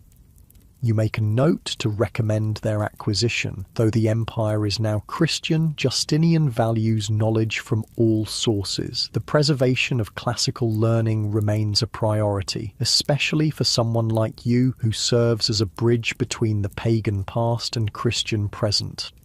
Before meeting Belisarius, you take time to visit the small private chapel attached to your quarters. Though you were raised in the traditions of classical Greek learning, you embraced Christianity in your youth, finding in it elements that resonated with the philosophical teachings you most valued. Your faith, like that of many educated Greeks in the empire, blends Christian theology with Neoplatonic concepts in ways that would puzzle both the original Athenian philosophers and the early Christian fathers. The chapel is intimate and serene, its walls adorned with icons in the Greek style, flat, stylized images of Christ, the Virgin Mary, and saints, their eyes large and penetrating, their expressions solemn. Gold leaf catches the light from small windows and oil lamps, creating an atmosphere of otherworldly radiance. You light a candle, make the sign of the cross in the Eastern manner, right to left, unlike the Western practice, and offer a brief prayer for wisdom in your duties. The familiar ritual centers you, connecting your daily work to higher purpose. By the time you reach the small audience chamber, Belisarius is waiting. Though only 30, he's already distinguished himself as one of Justinian's most capable military commanders. Tall and broad-shouldered, he carries himself with the confident bearing of a soldier, though his expression is thoughtful rather than martial. "My friend," he greets you warmly in Greek, clasping your forearm in the Roman military style. "It's good to see you looking well. The legal project hasn't buried you in scrolls yet, I see." You smile at his easy manner. Despite the difference in your professions, you a scholar, he a soldier, you've developed a friendship based on mutual respect and shared devotion to the empire. Belisarius, though born in Thrace to a family with Latin roots, speaks Greek fluently and appreciates the Hellenic culture that now dominates the Eastern Empire. "Not yet, though some days it's a close thing," you reply. "Come, sit. Tell me what brings you from the frontier." Theodoros mentioned the situation in the city. Belisarius's expression grows serious as he takes a seat opposite you. "Yes, that's part of why I'm here. The unrest is worse than most realise. The blues and greens have found common cause against new tax policies. There's talk of riot, perhaps even rebellion." You feel a chill despite the warm spring air. Constantinople has seen its share of urban violence, but coordinated political unrest could threaten the stability Justinian has worked so hard to establish. And the frontier, you ask, knowing there must be more to his visit. "Secure for now." He leans forward, "but I've come with a proposal for the emperor that concerns both our areas of expertise. Justinian dreams of reconquest, of reclaiming the Western territories and reuniting the empire. I believe it's possible, starting with North Africa, then Italy itself. The ambition of this plan takes your breath away. The Western Empire has been under Germanic rule for over 50 years. Italy, the original heart of Rome, is controlled by the Ostrogoths. North Africa, once Rome's breadbasket, belongs to the Vandals. Reclaiming these territories would be monumental, a reversal of what many consider the inevitable decline of Roman power. And how do I factor into this grand strategy, you ask, though you begin to see the connection? Your work on the legal codex, Belisarius explains, it's not just an academic exercise. By clarifying and preserving Roman law, you're creating the administrative foundation for reconquest. We need more than military victory. We need to re-establish Roman governance in territories that have adapted to barbarian rule for generations. The perspective surprises you, though it shouldn't. Belisarius has always understood that conquest requires more than military might. The Romans succeeded not just because they won battles, but because they built roads, established laws, and created administrative systems that integrated conquered peoples into the empire. Your conversation continues, touching on military strategy, legal principles, and the complex politics of the imperial court. Belisarius reveals that he has already discussed preliminary plans with Justinian, who is receptive but cautious, aware of the resources such an ambitious campaign would require. As your meeting concludes, Belisarius pauses at the door. "There's one more thing you should know. The Empress is particularly supportive of the reconquest plans." This information is significant. Theodora, Justinian's wife, wields considerable influence despite, or perhaps because of, her unconventional background. Born to a bearkeeper at the Hippodrome and formerly an actress, a profession then associated with moral laxity, she rose to become perhaps the most powerful woman in the empire's history. Her intelligence and determination match her legendary beauty, and Justinian relies heavily on her counsel. That may prove decisive, you acknowledge. The emperor rarely acts against her judgment. After Belisarius departs, you return to your study, your mind now occupied with larger concerns than the morning's legal manuscripts. The possibility of reconquest raises profound questions about the nature and future of the empire you serve. Is it still truly Roman, despite its increasingly Greek character? Would reclaiming the Western territories strengthen this Roman identity, or simply stretch resources too thin? And what would reconnection with the Latin West mean for the Hellenic culture that has flourished in the East? These questions accompany you through the rest of your day's duties, reviewing legal translations, attending a meeting of Justinian's advisory council, and supervising scribes copying finalized sections of the legal codex. By evening, you're mentally exhausted, but still restless with the implications of Belisarius's visit. Rather than retiring directly to your quarters, you decide to walk along the palace portico that overlooks the city. The evening air is pleasant, carrying the mingled scents of the sea, cooking fires and distant gardens. Below, Constantinople transitions from day to night. Lamps being lit in wealthier homes, the streets gradually emptying as curfew approaches, the calls of street vendors replaced by the occasional shout of night watchmen. From this vantage point, you can see the hippodrome where tomorrow's races will inflame the passions of blues and greens, the great public square where imperial proclamations are read, and the domed silhouette of Hagia Sophia, the Church of Holy Wisdom. Justinian's magnificent architectural achievement still under construction after the previous church was destroyed in earlier riots. The city before you is a physical manifestation of the empire's complex identity, Roman in its legal and administrative structures, Greek in its language and cultural expressions, Christian in its faith and increasingly in its art and architecture. Streets laid out on Roman plans lead to forums adorned with Greek statuary and churches decorated with distinctly Byzantine iconography.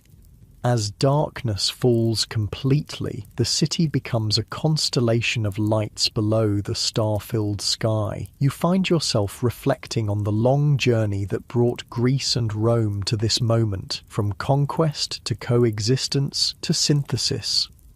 When Roman legions first defeated the Macedonian phalanx at Cynocephalae in 197 BC, who could have imagined that Greek culture would so thoroughly permeate Roman society? When Augustus defeated Antony and Cleopatra at Actium in 31 BC, consolidating Roman control over the Hellenistic East, who would have predicted that Greek would one day become the predominant language of the surviving Roman Empire?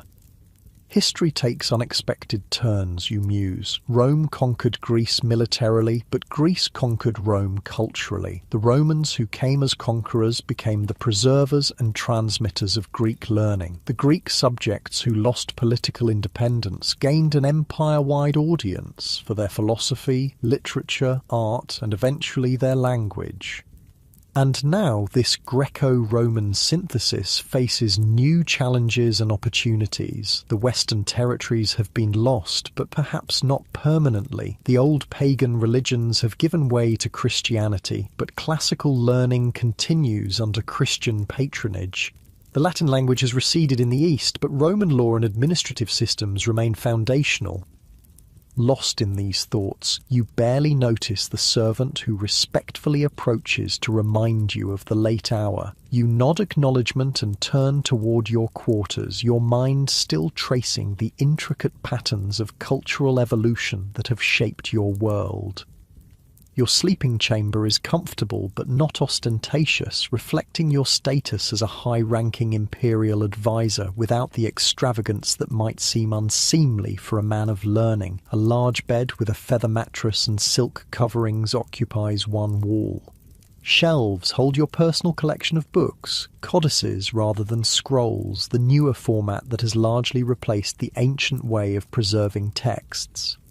An icon of Christ Pantocrator, Christ the All-Ruler, watches over the room from the eastern wall, while a small bust of Aristotle on a pedestal represents your continued connection to the classical tradition. Your body servant has prepared the room for night, fresh water in the basin, a lamp burning low, the bed turned down invitingly. You dismiss him with a word of thanks, preferring solitude for your evening prayers and reflection. As you prepare for sleep, removing your formal robes and washing the day's dust from your face and hands, your thoughts return to Belisarius's proposal. If Justinian attempts to reconquer the Western territories, you'll likely play a significant role, not on the battlefield, but in the administrative reconstruction that would follow military victory. Your work on the legal codex would provide the framework for re-establishing Roman governance in regions that have developed their own systems under Germanic rule. It would be the ultimate test of whether the empire is still truly Roman despite its evolution, whether it can reintegrate territories that have diverged culturally, linguistically, and politically for generations. The challenge is enormous, but the potential reward is the restoration of a unified Mediterranean world under Roman law, Greek culture, and Christian faith.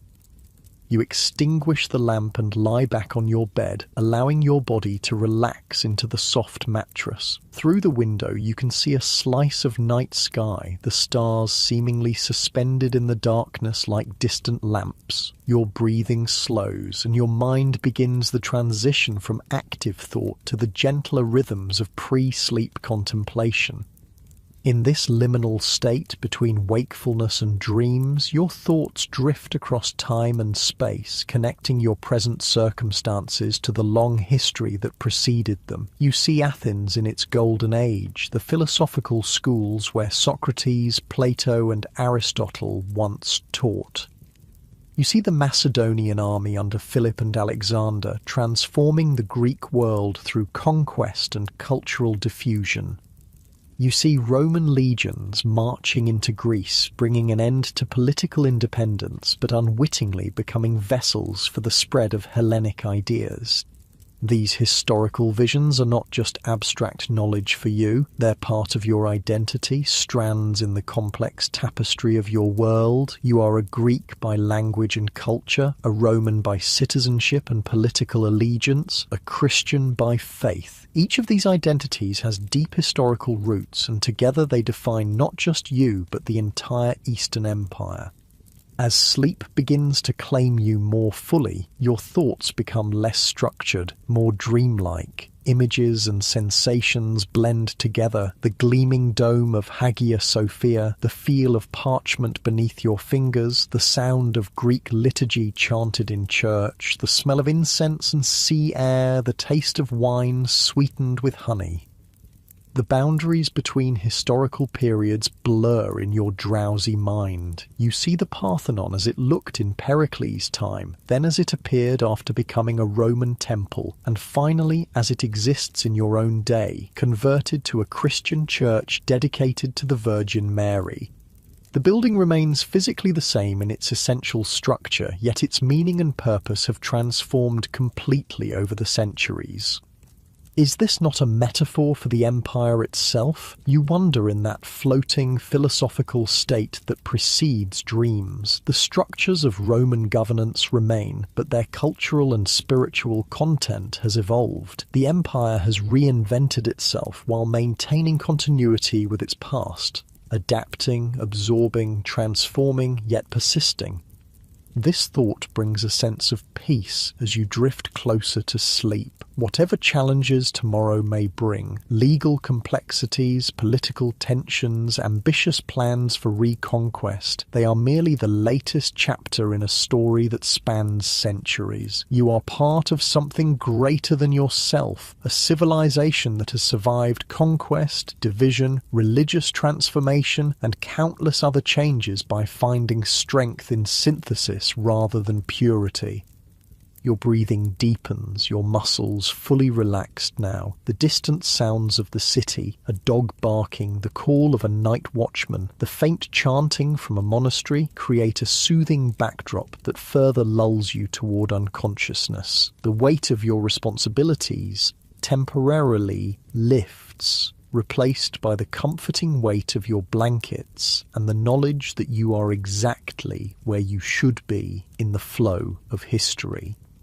In your last moments of awareness, a final thought forms. The story of Greece and Rome is not one of conqueror and conquered, not anymore. It's a story of transformation, of cultural alchemy that created something greater than either civilization might have achieved alone. The Greco-Roman synthesis, further transformed by Christianity, has produced your world, a world with deep roots in the past and branches reaching toward an uncertain but hopeful future.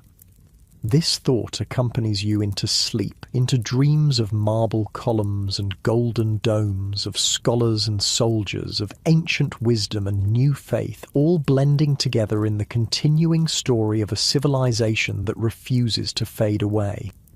What you cannot know as you sleep peacefully in the imperial palace of Constantinople is how the story will continue to unfold. You cannot foresee that Justinian will indeed launch his campaign of reconquest, that Belisarius will reclaim North Africa from the Vandals, and briefly restore Italy to Roman rule.